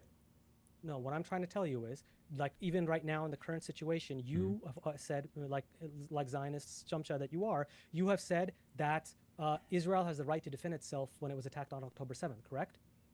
Yeah, but this is a way different So- situation. So, like, wait. So you agree with the idea reflexively that the occupying power has the right to violence in its response to the occupied. But meanwhile, you hedge when it comes to the occupied, the colonized, using violence. in general, the you have to clarify the situations. You're trying to why like is it speak so- in like very general statements here. Of course, I'm trying to establish a principle, which is the fact that according to international law, which I know even though you're an omni-liberal, you don't care about international law, Okay. which is like the epitome of liberalism. But according to international law, the colonized have a right to resist their occupation by violent means. They Not can't against target civilians. Yeah, They not can't against use civilians ever- yeah, terrorism. okay. I just said that, Yeah, you right? did. But they do have the right to use violence. Sure, but I mean, like whether or not so Gaza this would is my count as an endgame. occupied The territory colonizer- right now is like a little The contentious. But colonizer, we'll get to that, but the colonizer does not have the right to use violence in their occupation. because the the occupation response to itself is October invalid. 7th, I'm pretty sure you have a right to use violence against the well, against Hamas. we can there, talk but, yeah. about we can get to that, but I'm trying to understand the double standard that you have. Okay. Okay. So Where did the PLO go? now- Where did the PLO now- go? wait, hold They on, were the in. third point. Oh, The okay. We're third just gonna point now. glance the over third that. point. Okay. Yeah. You said why did Israel refuse to? I'm getting right to what you said. Why did Israel refuse to deal with the PLO? Okay. You said it's because of their terrorism. That's what you implied. One of Now, the do you reasons, also yeah. agree- Sure, one of the reasons. So what's the other reason? Well, there were designs or ideas for I think it was from 67 up to was it 75? There was a time when Jordan finally gave it up, but there was an idea at Israel that some kind of, I think they called it the Jordanian corridor, could be created to run the West Bank. And the PLO threatened to undermine both the leadership of Jordan and it threatened to undermine the stability and the security of Israel. So Israel obviously never wanted to you're- negotiate with or recognize so- the PLO because nobody in that area, neither Jordan nor Israel, wanted the Palestinians to have a separate state because both of them considered it against their interests. So you were right that the I know I am. outside states, Israel and Jordan, did not want to grant the Palestinian people their peoplehood and nationhood, which they wanted and which is their rights. So Well, they're times. And you know who said that? Welcome back to the channel. Over the pistol sniper bullseye build, and then finally a shotgun bullseye build. So for each of these builds, we're going to cover all of the basic necessities that you need to know to get up the SMG Power Surge build, and then we'll go over the pistol sniper bullseye build, and then finally a shotgun bullseye build. So for each of these builds, we're going to cover all of the basic necessities that, so every time we're going to crit, we're going to get additional shrapnel. Alternatively, you can also use the gas tight helmet, which will also give us max shrapnel target parts 1, but it'll also give us shrapnel damage 120. This is the MPS 7 outer space as the main weapon. And what this weapon does is it has a 25% chance to trigger Power Surge when hitting an enemy. After defeating an enemy, your Power Surge chance is then going to be plus 30% based on the weapon's trigger chance for 12 seconds. And then finally, after reloading, Power Surge chance 40% increased based on the weapon's trigger chance for 3 seconds, and then Power Surge chance 40% based on the weapon's trigger chance. And since this is an SMG, we will be going through a lot of bullets, we will be reloading often, but we're also going to be doing a ton of damage, and all we're worried about with this build is Power Surge and status damage. So we don't want to stack any type of crit, we don't need it. We're just basically trying to get bullets on the target so we can pop Power Surge. So everything you're going to want to build for this is going to be Power Surge damage, status damage, elemental damage. So that's what we're going to stack for this build. The key armor for this build is the Mayfly Goggles, which gives us the key effect that Power Surge trigger count is going to be +1 and the Power Surge damage is going to be 30%. For the gear set, we're going to want to run 4 pieces of the shelter set. So this is going to give us status damage reduction. It'll give us elemental damage, because again, we're stacking elemental damage. And then each weapon hit is going to grant 1 stack of deviant energy. And then every stack of deviant energy is going to grant 1% more elemental damage. And then this is going to stack up to 20 times. If you reload, which does happen all the time, it gets removed back. Is going to be anytime after parts. Crit damage is going to be increased by 30%. So how shrapnel builds work is every time you hit a target, depending on whether you crit, it will pop off shrapnel, which is basically a second hit. So with this build, we're going to try to get body shots and then let the shrapnel bust off and hit them in the weak spot. The key item that we're going to use in this build is the beret. And the reason being is the key effect is going to give an additional shrapnel hit part +1. So every time we're going to crit, we're going to get additional shrapnel. Alternatively, you can also use the gas tight helmet, which will also give us max shrapnel target parts 1, but it'll also give us shrapnel damage 120%. And that's going to be found in the Wish machine under key gear blueprints and then weapon blueprints. And I know that's confusing, but they put it here, I'm assuming, because all of these items have something to do with working with weapon damage. So we'll go with that. So for the rest of the gear, we're going to want to use the Lone Wolf set. So the Lone Wolf set is going to give us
Stop!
Right, you're is that's right. They wanted to contentious, but undermine- That's the actual reason, not the terrorism reason. And the way we know that is because PLO then said, okay, we're willing not to do terrorism and we're willing not to do violence. And then, you know what?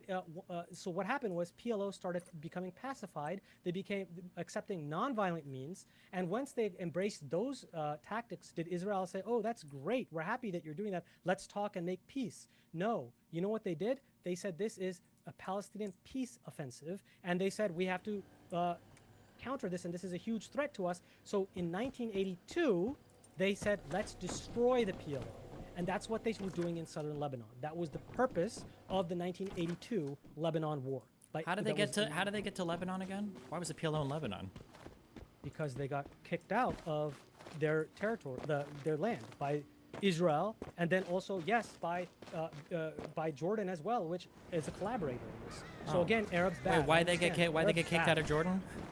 Because they were resisting. They were trying to resist occupation. Because they tried to coup the so- Jordanian king as well, right? Right, because the Palestinians also Jordanian- because he assassinated the deserved first it. He Jordanian king. deserved Oh, the okay. Jordan- Yeah, yeah, everybody Jordanian has to die who's not giving the collaborate. Palestinians what they want. Yes, true. Yeah, Yes. Thanks. Kill collaborate. them all. What do you Yes. think?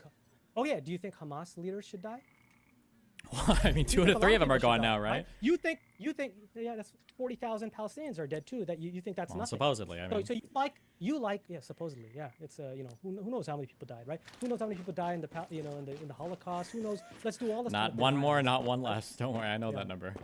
Yeah. Okay. All right. So, anyways, so now we've established the fact that it's not the Palestinian terrorism, but it's actually the threat of the state of Palestine, right? An independent state. So, because if that was the case, then when PLO said that we're not going to use terrorism, we're not going to use violence, we accept Israel, then you would expect them to say, okay, let's talk. Instead, they said, let's invade in 1982. But let's talk. You about understand that campaign you can't. reports You understand before that you can't just do like war after war after war after war, and then right after you lose, be like, but wait, let's try peace, right? You did- can't do that, right? Okay, so this is another talking point of yours, where you try to portray the Arab states as waging war after war on Israel, but in fact, again, there's a whole book on this. It's called Defending the Holy Land, in which he shows that virtually all of the Arab-Israeli wars were initiated by Israeli aggression. Okay, and we can go through the record. if you'd like. The 47 war was initiated by Arabs, and the I 48 just War of told you that Independence it was wasn't. It was initiated. done by the You Aragon told and me that there Lehi. was a list. That's fine. I don't It know. was by the Aragon and Lehi. Okay. And the only reason Benny Morris is able to say that it's not because he excludes the Lehi and the Stern Gotcha. gang. He says, oh, they don't represent the mainstream Zionism, so he's able to. But he wouldn't do that with the Palestinian side, right? And in He wouldn't say those are '67, extremists, that was so they don't started count. by Israel, right? Just completely unprovoked. Yeah, That was. 100% that was started by. So let's talk about 1956 first. You're jumping. So let's talk Okay. about 1956. Who I'm started jumping. 1956? Okay. Yeah, you are. The French, the British, So Israel. No. Oh yeah, it's the French, the British, and Israel, not just Israel. Okay, so fine. I'll agree with you that they colluded with the colonial powers. Secretly to colluded. serve- Yeah, they did. Yeah. They did secretly collude.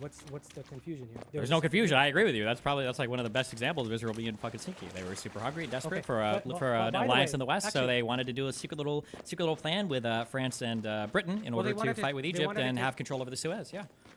Yeah, they wanted to take territory. That's why they wanted the secret war. And the plan that they came up with was southern Lebanon. They wanted to coup the government in Lebanon. They wanted to coup the government in Egypt, and they wanted to collude with Jordan as well. That was their master plan. They wanted to do that, yeah, but the surrounding Arab states also But then wanted the to French destroy and the British Israel said the no. entire time as And the well. French I and the mean, like, British- yeah, that's what they're all fighting about. Yes. So the French and the British said no, and they stuck to just the Suez plan.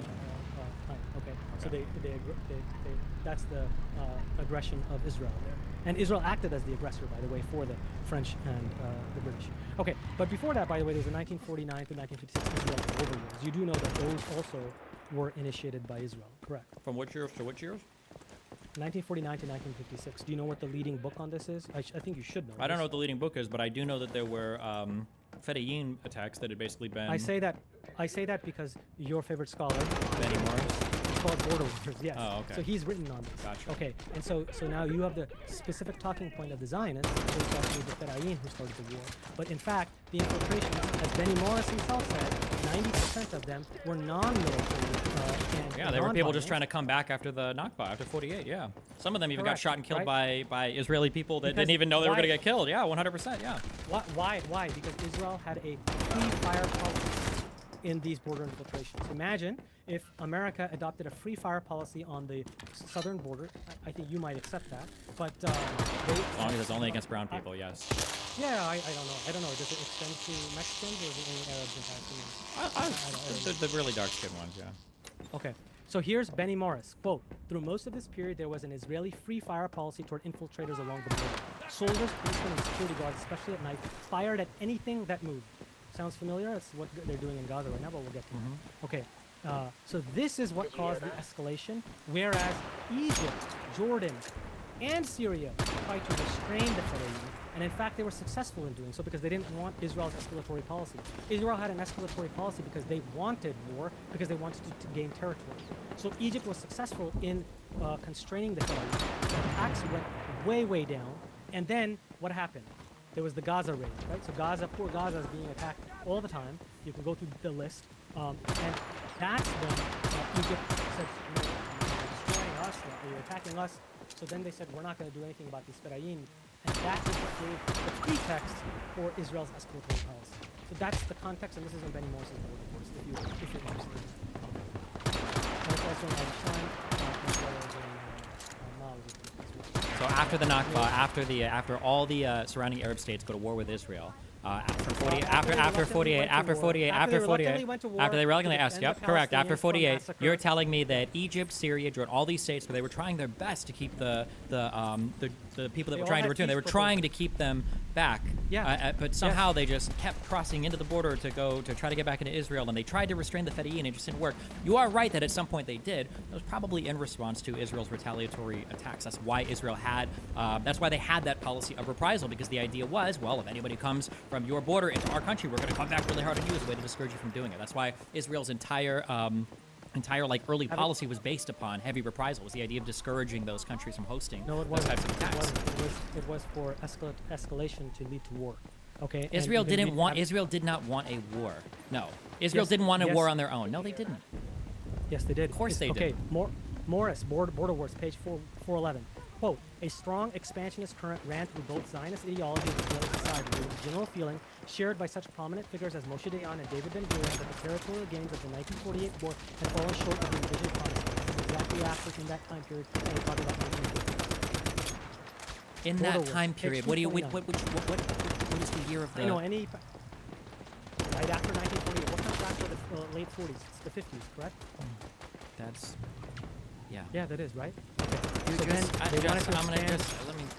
I gotta do a little ramble because I realize you are like uneducated. Yes, I am The period educated from entire the audience. period from You 48 can to just send 67. Hassam Rocket, Yes. All right. I'll do my mini ramble. Okay. From Yeah. the period of 48 to 67. Israel was happy to accept basically any land or any country they had whatsoever because it meant some kind of international recognition for their country. Now, you reference told you Barry Israel. Morrison said You referenced this that they had grander designs. Of course they did. They were oftentimes speaking of the rib cage of just a dozen or so or whatever kilometers from the West Bank territory to the sea, and that they were worried that they didn't have enough territory. But they were like, it's okay. Well, maybe we can get some of the future. Who knows what will happen? But they were always saying things to assuage the fears and the concerns of Jewish people that felt like they didn't have enough land. So they did have grander designs, but who knows if that would come up or not? I'm not sure. But from 48 to 56, there are attacks from surrounding Arab states, but the early Israel is not a super stable country. They have been taking on immigrants from all over the world. Okay, you had one of your first exoduses, one of your first diasporas, because after 48, you got push-pull factories where Jews are coming from every single Arab country. Okay, now they're fleeing these countries and coming to Israel, and you don't have any formal peace agreements from Israel with any other country as well. The reason why Israel was so motivated in 56 We'll get to to that. try to do, no, hold on, you just rambled on so much dog shit history, okay? So yes, thank you. Oh, yeah. So in Yeah, 56, Morris, the reason Satisfying, why, Simrock, yes, Well, the reason why, you're not quoting those people, you're quoting quotes. I literally read okay? them. Yes, I hope you I'm did. It quoting doesn't them, seem yes. like it. Yes, a quote. I'm quoting them. Yes, it's I called- understand. When you read something, you're quoting them. That's correct. No, that's not correct. When you've actually When read you do- something, when you you're quoting- summarize the Yeah, material one and then you present your understanding of the material. I A quote summarize is what it, you you do can when you've read the accept Wikipedia of it. Trust me, I know. I'm a Just to be Wikipedia sure, expert, hold on. okay? Let's Wait. hold on. Javad, I promise to give you a chance to jump in. Let's just give Steven maybe another Sure, 30 go seconds. Yes. ahead. So up But through keep to the 56. border wars, So too. up through 56. Yes, there are Fedayeen. There are some people that are trying to come back. But I think the majority of the people that are trying to come back into Israel are they're basically just Palestinians that were expelled during the Nakba because they want to go back to Israel because they're like, hey, we fucking lived here before, and a lot of them get shot and killed by Israeli soldiers, by the IDF, the newly formed IDF that are there. It's not good. There are also terrorist attacks though, or there are attacks that are hosted by aggressive Fedayeen from Syria, even from Jordan and from Egypt, of course, because none of these surrounding Arab states are happy at all that Israel is here for understandable reasons. In 56, the big driver, my understanding is the big driver for the Suez crisis is Israel was hungry and desperate to have a Western ally. That's why they went to Britain and France. They're like, oh my God, we can work on this like clever, kooky, crazy plan, and we can all work together because they were looking for security guarantees from the West. You could say that Israel wanted to expand their borders how they wanted, but the Jewish people were smart people, if nothing else, and they knew that there's no way they could just go to war with everybody in the Middle East. The entire world was already pretty pissed off after 48, after the war, after the armistice lines, and everybody's like, hey, you guys are all fucking fighting, what the fuck? Okay, we just got done with World War II, stop! Okay, and in 56, it was the opportunity to work with two Western countries. From 56 to 67, Israel was Can we talk terrified. right Hold on, no, Can we we won't, talk no, I will finish right up to, right up to 73, okay? In 67, Israel was looking at their literal worst case scenario, okay? And it was war, potentially with every single neighboring state, okay? Because of all of the statements by Nasser, all of the lack of security guarantees from the West, okay? And Israel was genuinely scared. And the idea that in 67 they want to start these wars, they want to do this because they know they can hold this territory. When the rest of the world, after 56, it was the United States that said, hey, you guys need to get the fuck out of the Suez. You guys need to leave Egypt. This is crazy, right? Israel did the 67 war, not because they wanted to, not because they knew they would win or knew they'd take so much territory. There were multiple messages sent to King Hussein, to the King of Jordan, saying, hey, stop attacking us from the West Bank. Don't do this. And he ignored it. I believe the quote is the die has been cast. Okay, that's the only reason why Israel was able to take over the entirety of the West Bank. Okay, so no, I reject the idea that up to 67. Let me wrap it. Up to 67, Israel was not hungry for war. They were hungry for an excuse for war. Sure, of course, but they desperately needed a security guarantee. The difference is they weren't going to get it unless the Arabs fucked up, which they gladly did over and over and over and over again. So the point that you missed is that you can try to create a pretext, and even if you can't get the pretext then you generate a fake one, and that's what Israel did, and I'll show it to you right now. So thank Which you for that. fake pretext are we wait, talking hold on. about? So I'm going to do it right now. So just give me a chance. You had your time. Now let me have my time. So what I'm telling you is that after the War of Independence and the border infiltrations, according to Benny Morris, 90% of them were peaceful, and it was only that when Israel had a free fire policy that there became much more violence and it started ramping up. The surrounding Arab states definitely tried to restrain them, not out of benevolence, but because they, out of a strategic interest of not wanting Israel to retaliate. Okay, so then what happened? Quote, Benny Morris, Border Wars, page 418. From some point in 1953, the cycle of infiltration and reprisal boded war, something that certain Israeli leaders from 1954 either actively sought or were not averse to. That is in Border Wars. Then Avi Schlein talks about the free fire policy. And then what happened? There was a Libya raid that I told you about, and Egypt responded to that. And they were trying to get pretext for Jordan as well, not just Egypt. So here's Avi Schlein, who quotes an Israeli official who says, quote, if Jordanian complicity is a lie, we have to keep on lying. If there are no proofs, we have to fabricate them. That's the point that you miss, and this is from Schlein, Israel and Palestine, pages 87 to 88, where they need a pretext, but they can even generate a fake one or lie about one, because they want territory. That's why they do it. They were seeking a second round of war. He's Avi Schlein, Israel and Palestine, page 85. Dayan actively, deliberately, and deviously pushed for war. For nearly 3 years, he was eager for another go at the Arabs. This was 1953. By the way, David Ben-Gurion was along with this. In 1954, there was a false flag attack on Egypt. Okay, this is in Yagil Levy, who's another Israeli scholar, in his article "Structured Bellicosity," page 422. Quote: An Israeli attempt to discourage Britain from withdrawing its military forces from the Suez Canal by activating local agents who would bomb targets in Egypt, thus creating disorder. Okay, so they had that false flag attack. Then the 1956 war. Ben-Gurion expressed regret for not taking more territory, the West Bank of Gaza. Israel had spurned King Farouk's peace feelers, and so too with Gamal Abdel Nasser, who had initiated What was the? contact. Wait, in '54 they did that? What was that? Oh. Wait, what was that about? I'm getting to the 1956 war. Okay. Okay. Benny Wars on Israel wanting war. This is Border Wars, page 85. Throughout 1949, 254 pirates were arriving. I'm muting for a in its second. I think he was just relations with given Israel quotes. was to avoid I think from the sparking History IDF Speaks attacks. guy. Page It's 272. crazy, like, the Before things that he March doesn't 1955, know, it's, Egypt like, generally so sought weird. tranquility along its borders with Israel. He has to And be then it getting was like only just after quotes that from somebody. raid That's my that guess. was a But disastrous, bloody raid that Egypt said, okay, you know, let the Fedayeen do. Why should we protect the Israelis? And it was the 1954 Israeli false flag operation. And then the fact is of the Fedayeen raid is a pretext. The Egyptians, and here I'm quoting Avi Schlein, the Egyptian authorities had a clear and consistent policy of curbing private incursions into Israel until February 1955, as I told you. Okay. Benny Morris. All right, so let's move on now. So Israel has this escalatory policy, and then eventually it goes to the tripartite aggression, in which it colludes with the colonial powers, and that's what leads to the 1956 war. Okay, after the 1956 war, Israel actually has a decade of peace. No Arab states are attacking Israel at this time. None. Okay? And then what happens? Zero. 1967. So Europe passing on the Zionist propaganda that Israel was attacked on all. So that's standard Zionist propaganda. It's called it was a war of no choice. Yeah. Okay. So Avi Schlein, Israel and Palestine, page 106. The draft of the 1967 Avi Israeli General Schlein. Intelligence Evaluation, prepared in May, explicitly stated that there was no chance that war would break out in the coming years. Israel then launched a surprise attack on Egypt to start the war. Here's Yitzhak Rabin, who says, I do not think Nasser wanted a war. He knew it, and we knew it, that he didn't want a war. The 2 divisions he sent to the Sinai would not have been sufficient to launch the defense. Well, this war. dude's Menachem doing Begin, this, another Israeli rattling off prime minister. He quotes. conceded many years later that we had a choice. We must be honest with ourselves. We decided to attack him. All right? Aggression against, so they had aggression against Jordan and against Syria. So let's talk about Syria. So in Syria, they were demilitarized zones because of the armistice agreements. Who was violating the armistice, the DMZs? It was Israel. Israel would take its military and bulldoze Arab homes, more ethnic cleansing, by the way, house demolitions. And they would try to goad the Syrians to shell them back, to counterattack back. And often the Syrians would try not to do it, but there would be pressure to do it because you're doing this ethnic cleansing. Again, it's a similar pattern that we see in history. Whatever. So this is what was going on. was okay? it really from And- bulldozing homes? Yeah, bulldozing homes and taking over the territory. Okay. I thought Bulldozing Diane's quote. Yeah, I know the indeed. article you're talking about. I think pretty sure Diane was saying they were trying to bait him with like farmers and stuff, but you know, maybe they were ethnically cleansing everybody. You No, they're not ethnically Should, cleansing everybody. given that we're sneaking up on 2 hours, we should pretty quick here go into the Q&A. We don't have to do it immediately, but I do want to move in there pretty quick. Oh, what am I doing here? Plenty going on. Do you have any final threads that you'd like to draw together for this debate? Both sides. Well, I guess it's unfortunate that we were unable to get through more of the history, but I just want to reinforce 2 points, which is number one, that no Israeli prime minister or administration has ever offered a sovereign Palestinian state because they can't. That's Labor and Likud agree on this, that it cannot be a Palestinian state. You cannot have a 2-state solution if one side says that you can't have a Palestinian state. That's just obvious. And the way we know this is we can put the shoe on the other foot.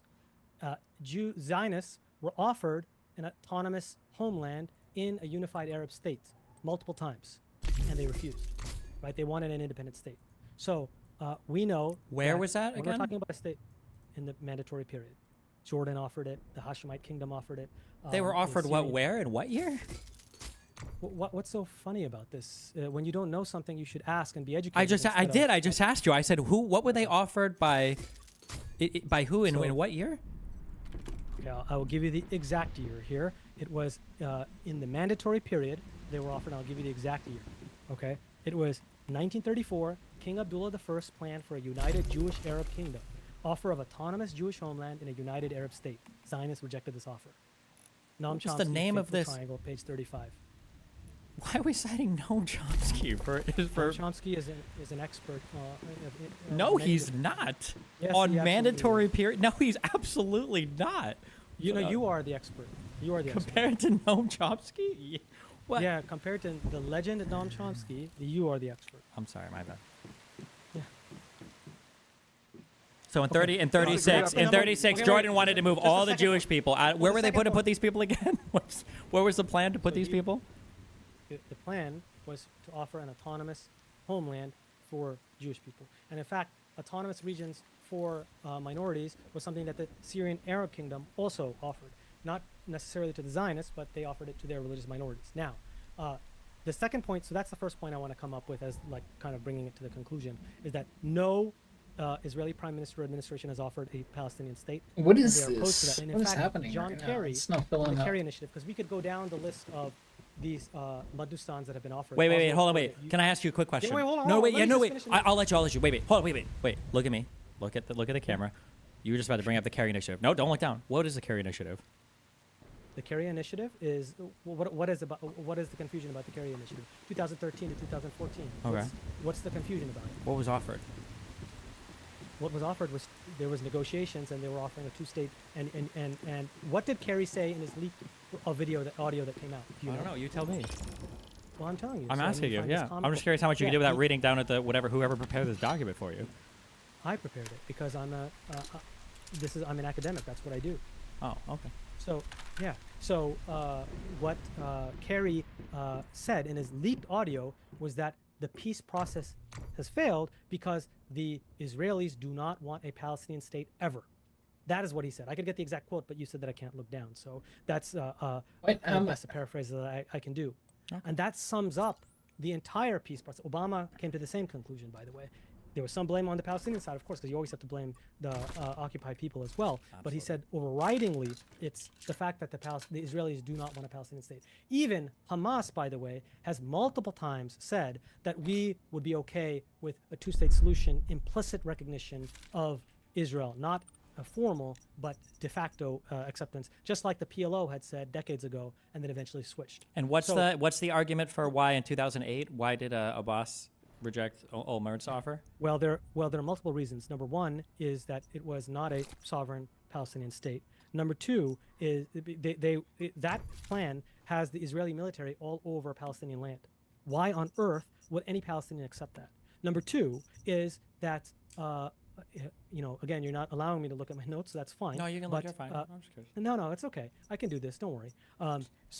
The number two thing is that he didn't let them even share. Abbas didn't say no, by the way. Olmert has said that was not true. Olmert has said, there's a Haaretz article on it, that he didn't say no. He simply said, I need the map so I can show my experts. I'm not a map guy. I need to show my experts and advisors. And what did Olmert say? He said, no, you can't share the map. It's That's mine. not I don't true. know." Olmert had set up a meeting with him Yeah. like the next day, and they They did exactly, and they skipped out. That's exactly. They didn't against show the up. No, that's not true. That is The true. Zionist no, Olmert it's himself not. said That's- that. Olmert said that they skipped the Okay. meeting. All right. So let me give you the receipts. He said that in a conversation with me. I talked to him about that. He literally said that. He No, said, yeah. I Sayeb hope Erekat, that was the this- guy that was supposed to look over the maps, and Abu Mazen just canceled the meeting. It was horrible. Okay. I can give you a chance to respond, Javad, and then we have to go into the Q&A pretty quick here. Okay. Okay. Right after. Gotcha. Okay, so Olmert initially lies and says he had never heard from Abbas again. Quote, Avi Shlam. Olmert claimed that he had never heard from Abbas again and that the most generous offer in Israel's history would remain without a Palestinian answer. Avi Shlam, page 796. Yet, Olmert's version of events is not entirely accurate. Olmert and Abbas did negotiate subsequently on more than one occasion, far from ignoring the offer the Palestinians requested clarifications, which they did not receive. We're gonna In jump what right into year? Q&A. I want to say This was after Olmert's proposal in 2008. Okay. My understanding is that proposal was walked away from, and Abu Your Mazen didn't your really understanding make is Zionist it. propaganda. Oh, my bad. Has there ever been a proposal? Wait, two questions. Two questions. We do Q&A. Number Please, one, please. Has there ever been a Palestinian proposal on the table for Israel to accept? Multiple times. Name one. Multiple times. Okay, let's do it. Let's go down the list. No, shall no, we? no. Just start it. Okay. Give me one. Okay, Like around Arab like League peace 2000. plan. Arab League peace plan, Okay. which the PLO endorsed. Okay, the Arab League peace plan. What did that involve? What was the That how involved many a two-state refugees solution. were supposed to come back? Okay, you tell me. I know the answer. Do you know the answer? I believe I do. I believe that in the plan they said that it has to conform, I think, to Resolution 242, and I think that the No. vagueness of it, it just says that there has to be a just resolution to the refugee plan, and they don't Correct. ever actually So- call it. You say correct. That's, so I'm pretty sure that's experts- language from 242, but okay, yeah. So experts know that that is a implicit recognition that it's probably not going to be a repatriation to Israel. Oh, right? Because no, that's they're- absolutely not Yeah. true. But So then, why didn't Israel ask for clarification? when? Why didn't they engage with the Arab peace plan, which would have normalized relationships with 57 Arab and Muslim states? Why The did Arab Israel peace. turn that First of away? all, wasn't that in like 2002? So there were two Arab League peace plans, by the way. Okay, one was. Let me get the exact names for you because oh my God, if I get the name wrong, then you'll. I don't care if you you'll get the jump name on me. wrong. I just don't like when The you jump around in 1981 timelines. Yeah. So there was. Oh yeah, because first you ask for something, then you say you're jumping. First, there was the 1981 Arab League peace plan. This was the first two-state solution for peace plan that was put forward, endorsed by the majority of the Arab League members. Israel rejected it, vowing instead to destroy the PLO and launching the deadly Lebanon War. So that's in 1981. That was endorsed. That was PLO was on board with that plan. That's why the Lebanon War happened in the first place. And then there was the There was no later- attempted assassination or killing of like an Israeli ambassador or anything. There was no violence from Yeah, southern do you know- Lebanon do you into. know, do you know about that? What happened? there? Was it the Mossad that actually killed him? No, it was not the PLO that killed him. It was like It Abu, was not Abu Shmidal, yeah. yes, exactly. They said, I forget his exact name. They said something like, "Oh, it's Abu Shmidal and Nidal." Like they don't give a rat's ass who it is because they want to attack Lebanon. So that shows the pretext generation that you were talking about. They said, "I don't care if it's the PLO. It's good enough for us, and we're going to invade." Because what happened was the PLO was refusing to give them the pretext. Israel kept doing its escalatory activity against Lebanon, and Palestinians refrained because they knew what they were trying to do. And so Israel said, what can we do? So Sharon said, let's just use that pretext, even though we know it's not only non-PLO, they're like enemies. Okay, they had like death sentences against them. Oh, for my. PLO stuff. So that's a pretext. I And then, toast Jan. so that's the Arab plan that I'm talking about. And then there was a second plan. as Sorry, well, I missed which is, your which was message. that, None of these plans have made clear what 2002 the Arab right of peace return. initiative. Yeah, none of these plans have made clear what the right of return looked like. How are you Like, doing? there Okay, hasn't but been a do single you- commitment to do an you think actual that- number. New So do you think that, to number one is, do you What's think that human? Palestinians have made yeah. Let me dramatic, pause this. You're You're new to what's human? Oh crap! Oh no!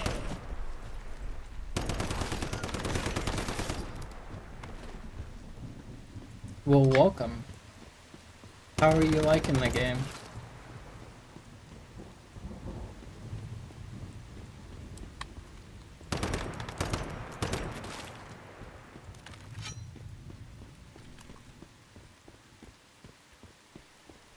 I'm not super awesome.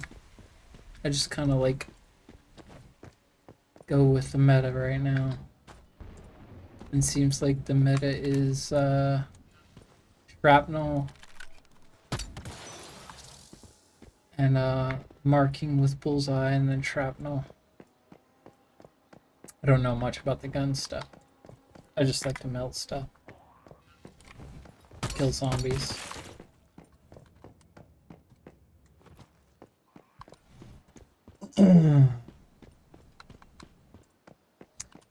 So right now I'm trying to do the Realm of Nightmares, control 5 Rift Anchors in Iron River.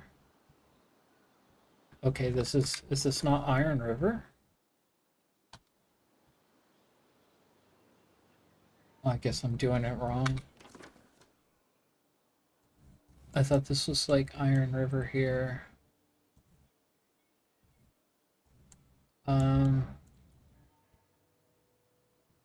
Maybe it's up here? Actually, I don't know what the fuck I'm supposed to do. Simplify, devil's in the details. Let's just track this and go here.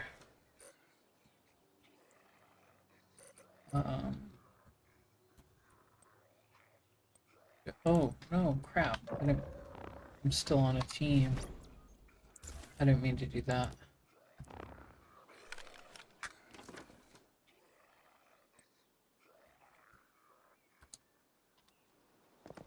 And continue over this way. Oh. Left.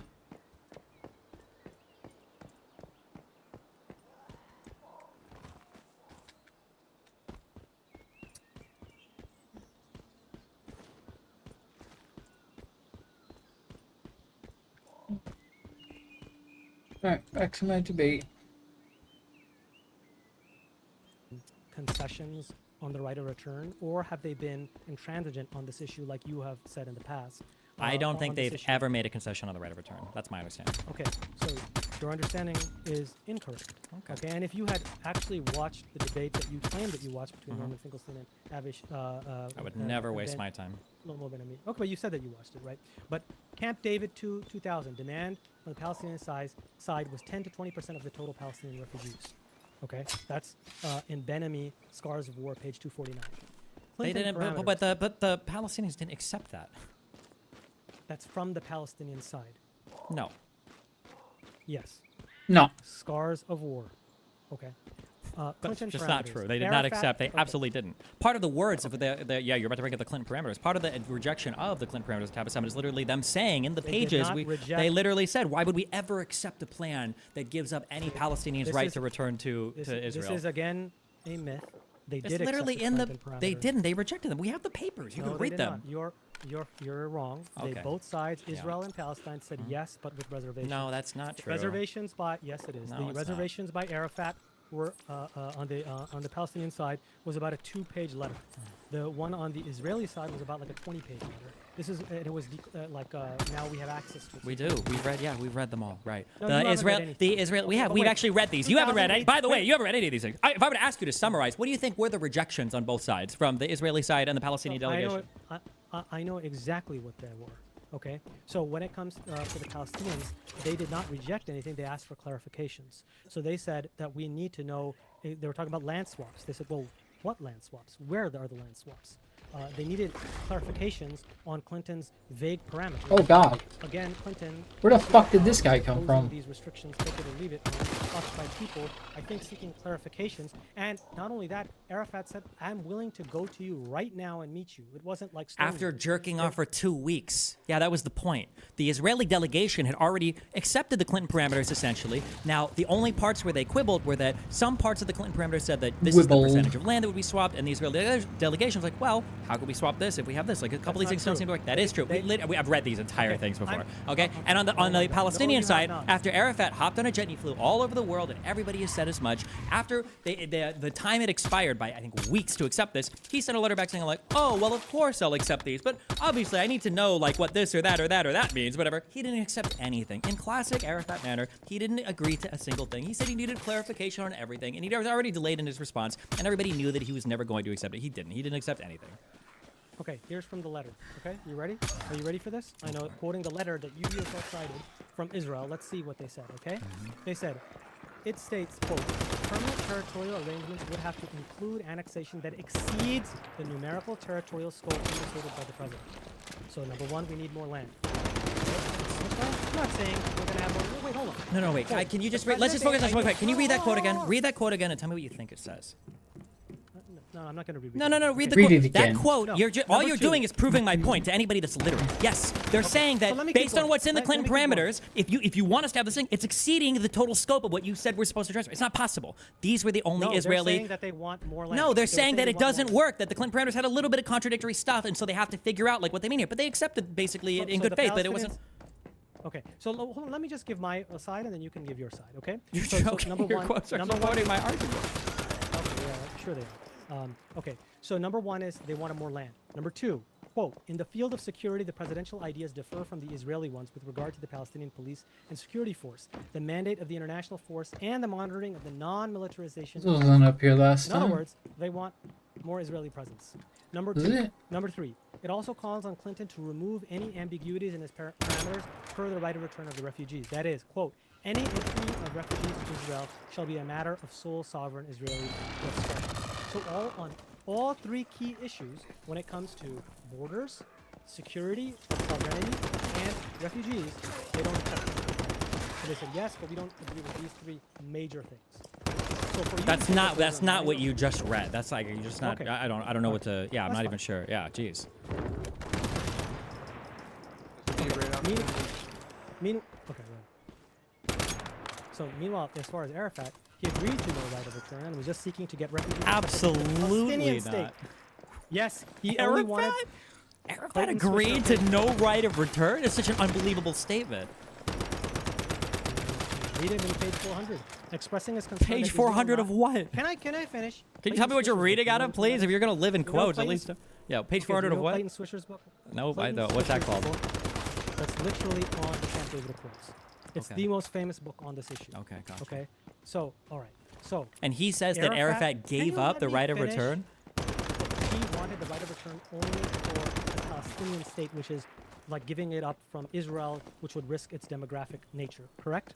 There's no shot that Arafat ever agreed to this, but Okay. All right. So yeah. clearly not. Okay. Yeah. So that's number one. So he just wanted reassurance that it wouldn't be under Israel's prerogative that Palestinians could return to the Palestinian state. Number two, Clinton said 94 to 96% of West Bank was 1 to 3% swapped. Arafat immediately asked, which land are you talking about? Number three, period of Israeli withdrawal he thought was too long because he feared that Israel would renege like they always do and entrench themselves. So he simply asked for clarification, is the period you're talking about 96 or not? Those were the major points. He agreed to immediately meet with him to get these points. So now you can weigh both sides and you can make your assessment who had the greater reservations. To me, it's clear that the Israeli side had much greater reservations, whereas the Palestinians are willing to give up their right of return, which is like, I would never give that up, but they are willing to give that up. The actual, like, you could read both, like, the reservations. I think it's like a 22-page PDF. I don't know why you would have to read somebody else's summary. That's for the Israelis. That's not for the summary that I read. That's my notes that I read to you. Oh, it sounded like you were just reading from Clayton Swisher. I don't know why we'd read his summary Clayton of... Swisher was the citation for an expert in the field. We don't need an just expert. read- You literally just I have do. the document. Yeah, they I just do. have the PDF. No, no, Like, no. you just read No, what I the don't- no, Israeli no, reservations That's not were. what scholars do. That's not what scholars do. Oh, my The scholars bad. read both They the selectively primary quote. and the secondary sources. Okay. This might and be a then great number- opportunity. Just Can I jump into the just say- Q&A. Okay. I want to say a couple of quick housekeeping things. First, we were very excited. Tiger King, this is for real. The audio might not be perfect tomorrow. I want to give you a heads up. It'll be a 15-minute call. It will be for real, though. So we're excited about that. Destiny versus Tiger King on Trump versus Harris. You don't want to miss it. Check it out tomorrow. It'll be live. And that's 4 p.m. Eastern. With that, thank you very much, gentlemen, for your patience. We're going to jump right into these questions. Yeshua the King says, Palestinians are the most privileged, oppressed group? Why? Because I don't see anyone marching or speaking out for North Koreans a true open air Fuck. prison. Whose question is that for? I'm assuming it's for me. But Either of you can respond if you want. so, as Norman Finkelstein says, you can't predict which issue in the world is going to attract the attention of people. For example, it was in the 1980s South Africa, and the defenders of apartheid South Africa would always do whataboutism and say, what about all the other terrible regimes in Africa? Look how big bad, look at the neighborhood we live in. Exactly arguments that Destiny has raised in the past about so you can't predict that. But this is standard whataboutism. As far as the differential, as far as support, I mean, there's not even any comparison. Historically, Israelis have had the support of very powerful factions, a very powerful Zionist lobby, which influences actual policy. And just now, in the last few years, you have awareness, and unfortunately, it's taken a genocide to really create this momentum, and I hope that it continues. So coming in from, any thoughts, Stephen? No, not yet. Mohammed. Mohammed says, Dr. Javad, let's see. Oh, fuck. He says he's a fan. Jordan says, I gotcha. Mohammed says, got that. Looking for more sincere questions rather than insults. History Speaks says, in the birth of the Palestine refugee problem, page 28, Morris notes the Yishuv planned to deny citizenship to 45% Arab minority to make it easier to potentially expel them in the future. So Destiny is wrong on Yishuv accepting Arab minority. What was I? Say that. Re-say that. Now he's gonna be confused. They said, in the birth of the Palestinian refugee problem, so the book, they say page 28, Morris notes the Yishuv planned to deny citizenship to the 45% Arab minority to make it easier to potentially expel them in the future. The point is they never accepted them as the 45%. That's the point. And history speaks, by the way. You blocked him. You should unblock him, and you should actually debate him on this topic. He's an actual academic. Let me finish History Speaks' super chat, though. They say, so Destiny is wrong on Yishuv accepting Arab minority. Thoughts, Stephen? I can't argue with a single quote. I don't know what I'm supposed to like. I It's can't an academic like who's the made a Yishuv, conclusion. like the like it. I would also need to know the year at which this was said because it dramatically changes. Like how would you interpret a particular thing? Also, I was curious. I bought this the book over the Camp David stuff because I was curious. Which page did you say it said that Arafat agreed that refugees could come back, but only to because in his letter to Clinton he doesn't say that. Okay, let me. Well, what does he say about it? Tell me. I have many questions relating to the return of refugees to their homes and villages. I have a negative experience with the return of displaced Palestinians to the West Bank and Gaza during the interim period. Oh. Because the modalities remained tied to an Israeli veto, not one refugee was allowed to return through the mechanism of the interim agreement, which required a quadripartite committee of Egypt, Jordan, Israel, and Palestine to decide on their return. So it seems like he's explicitly not saying that he accepts them what not he's- being able to go back into he's- Israel. You're right that he's not explicitly saying it, but he is implicitly accepting the idea and just trying to get that in the West Bank and Gaza. Correct? Do you accept that, or is that too far a stretch for your brain to understand? No, he's explicitly not accepting it. Okay. He's trying to. He's saying, how do I know? Because the Clinton parameters were that the bulk of the entire point of the Clinton parameters is that the refugees are supposed to go to the Palestinian state, and any resolution should not threaten the demographic of Israel. So, did he counter any of that? Did he say he has any problem with that? He didn't agree to anything. He's seeking clarification on what the Clinton parameters. Yes, but he say. didn't agree to anything. He's seeking. he- Arafat is he always said seeking yes. clarification. Even quoting your own author, he says that as I with know, any other I know, contract or Arab- important binding document affecting the fate of nations, it would have been Because- unconscionable because- for either the Palestinians or the Israelis to make any commitments to Clinton's guidelines without having the clearest understanding of all the terms presented. So this idea so that both this Israel idea and that Palestinians, Arafat yes. accepted any of this was not true. It wasn't true. Thank you. Thank you. I agree. Yes. All right, go ahead. Keep going. So coming in from, Oh, do okay, now the appreciate next it. question. The globalist says, Oh, but yo, you To didn't be clear, respond you to said that he history speaks. accepted it. He You didn't didn't accept it. respond You to lied history about that, speaks. right? Yeah. No, I did not. I told you what Clayton Swisher has, like a scholar, has understood about it. So, number two is... So you didn't say that he accepted okay, no let's- refugee. why- Okay. You're literally trying to run away from History Speaks. That's what you're trying to do. You block the guy. You should debate him. He'll talk to you about the kill ratio thing that you've obsessed No, I'm over. good. I don't. Genocide, Talking to fake genocide. scholars is already like driving me insane. Yeah. Yeah. Okay. this is from the globalist says, yo, mask just lifted there on Dr. Hashmi. Of course, the Arabs would want genocide.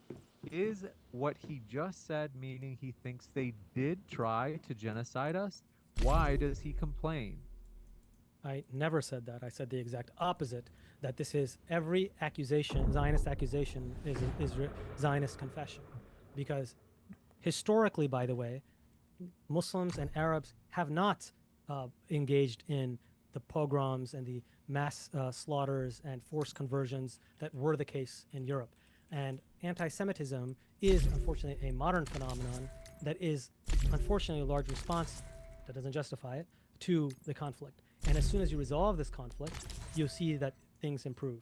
So this kind of blinkered view that you have of Arabs and Destiny has this. He has the view that you can't have a one-state solution, because if you have the one-state solution, the Arabs are going to slaughter the Jews, just like the South African whites said we can't extend the right of voting to blacks because they will slaughter us. So that's just historically Do you think untrue. that a two-state And- solution is unfair? Would you reject all two-state solutions? I do not reject all two-state solutions, but the problem is that there's a contradiction in Zionism whereby they can't really accept. So it's the paradox. Which Well, we'll sure, see no, but I'm later. asking. Let's say tomorrow there was on. like on the table there was a two-state solution that would go back to the 67 borders. It'd be a full independent Palestinian state. They'd even get their highway or underpass to connect the Gaza Strip and the West Bank. Do you think that would be a fair or acceptable resolution? I mean, fair or acceptable, I would say it's acceptable, and I would say, given the circumstances, it would be, like I said, acceptable, and I would accept it. As far as fair, I mean, history was not fair on the Palestinians. Okay. And what do you think should be done Yeah, about the it's not division of like fair. Al-Aqsa Mosque? Do you But think I- Jews that- should but still be I am- allowed but to I am- pray at the Western Wall? Well, I think if you're going to go for rest everything you have on the UN partition plan that was Hey, non-binding, we go the this only way. binding one that Destiny wants, I never then you said should it had also. to be binding. Yep. No, every time that a General Assembly resolution is brought up in other situations, then you say they're non-binding. You said that in Lex Friedman debate. It depends So on the it's just context of showing the your- thing. no, But I it's mean, showing like, your it doesn't inconsist- matter. Yes, if Like, it's pro-Zionist, it doesn't If matter. it's Zionist, then it's binding. If it's against the Zionists, then it's not. Zionists But don't anyway, care. Zionists wipe their ass with UN resolutions. They don't matter. They don't do anything in this region No, of the world because the the Arabs don't entire- respect Wipe them. my So why ass would the with The Jews? your entire US Israeli resolution. state is based on that resolution. So don't say that. Shit! No, Number two, your the state is entire based Zionist- on war. But I agree with you. Thank but you. The entire Okay, cool. justification, the pretext for it, is that General Assembly resolution. Anyways, and that's why you defend that narrative to the tilt. Now, to answer your question, according to that resolution, Jerusalem was to be an international city, and so Let's I go. agree, something like an internationalized region could be, but I'm not. That's not something that's. that's fine. Sure. I'm- International I'm city where about- Jews are I'm allowed about- to worship in the Second about- Temple in the Temple Mount. I am about religious freedom and maintaining religious liberties for people, and so this is not something. To be very honest, your question, I'd have to really think about it. I haven't thought about it. Oh shit, where am I going? Me in front. If Do that's okay. appreciate your Okay. question from History Speaks says the Mm. HOLO cost began summer 1941 and ended Railroad in tracks. 1945. Hate Zionist this. terrorism against the British in 1939 to That's a little 1940 easier. and 1946, e.g. bombing of King David Hotel, was not just about immigration restrictions during the Holocaust, but about opposition to Jewish state. Correct. It was as a response to the 1939 white paper. I think it's amazing that the So- mentally disabled can participate So- in online donation stuff, on watching their favorite streamers. I'm happy for them. I'm championing them. I'm clapping He for said them. we should So- go to the next one. I'm So sorry. wait, just one thing I want to say, one sentence, which is Arabs and Palestinians are to be chastised because they supposedly rejected, which they did, the UN partition plan of 1947, and the entire Nakba is justified on that basis and Without whitewashed. by falling the into Destiny. near death But on the clear other s- hand, when Zionists, you did whitewash. I'll show you how you whitewashed it. You tried to downplay. You said only 10 to 20,000 people fled, were expelled. What? It So- was like and I have the quote. 700,000. I have the What are you receipts. talking I about? have the. Yeah, okay. what is the receipt? What did I say? come- 10 to 20,000. What? Okay. I come with receipts, my friend. So, Okay. but wait, let me finish my My second bad. point. Yeah, go which ahead. is- which is that, but on the other hand, so Arabs and Palestinians were condemned for their rejection of that partition plan. But on the other hand, when Zionists respond with terrorism, Alright, I'm taking a break. Be back in a little bit. Thanks for stopping by.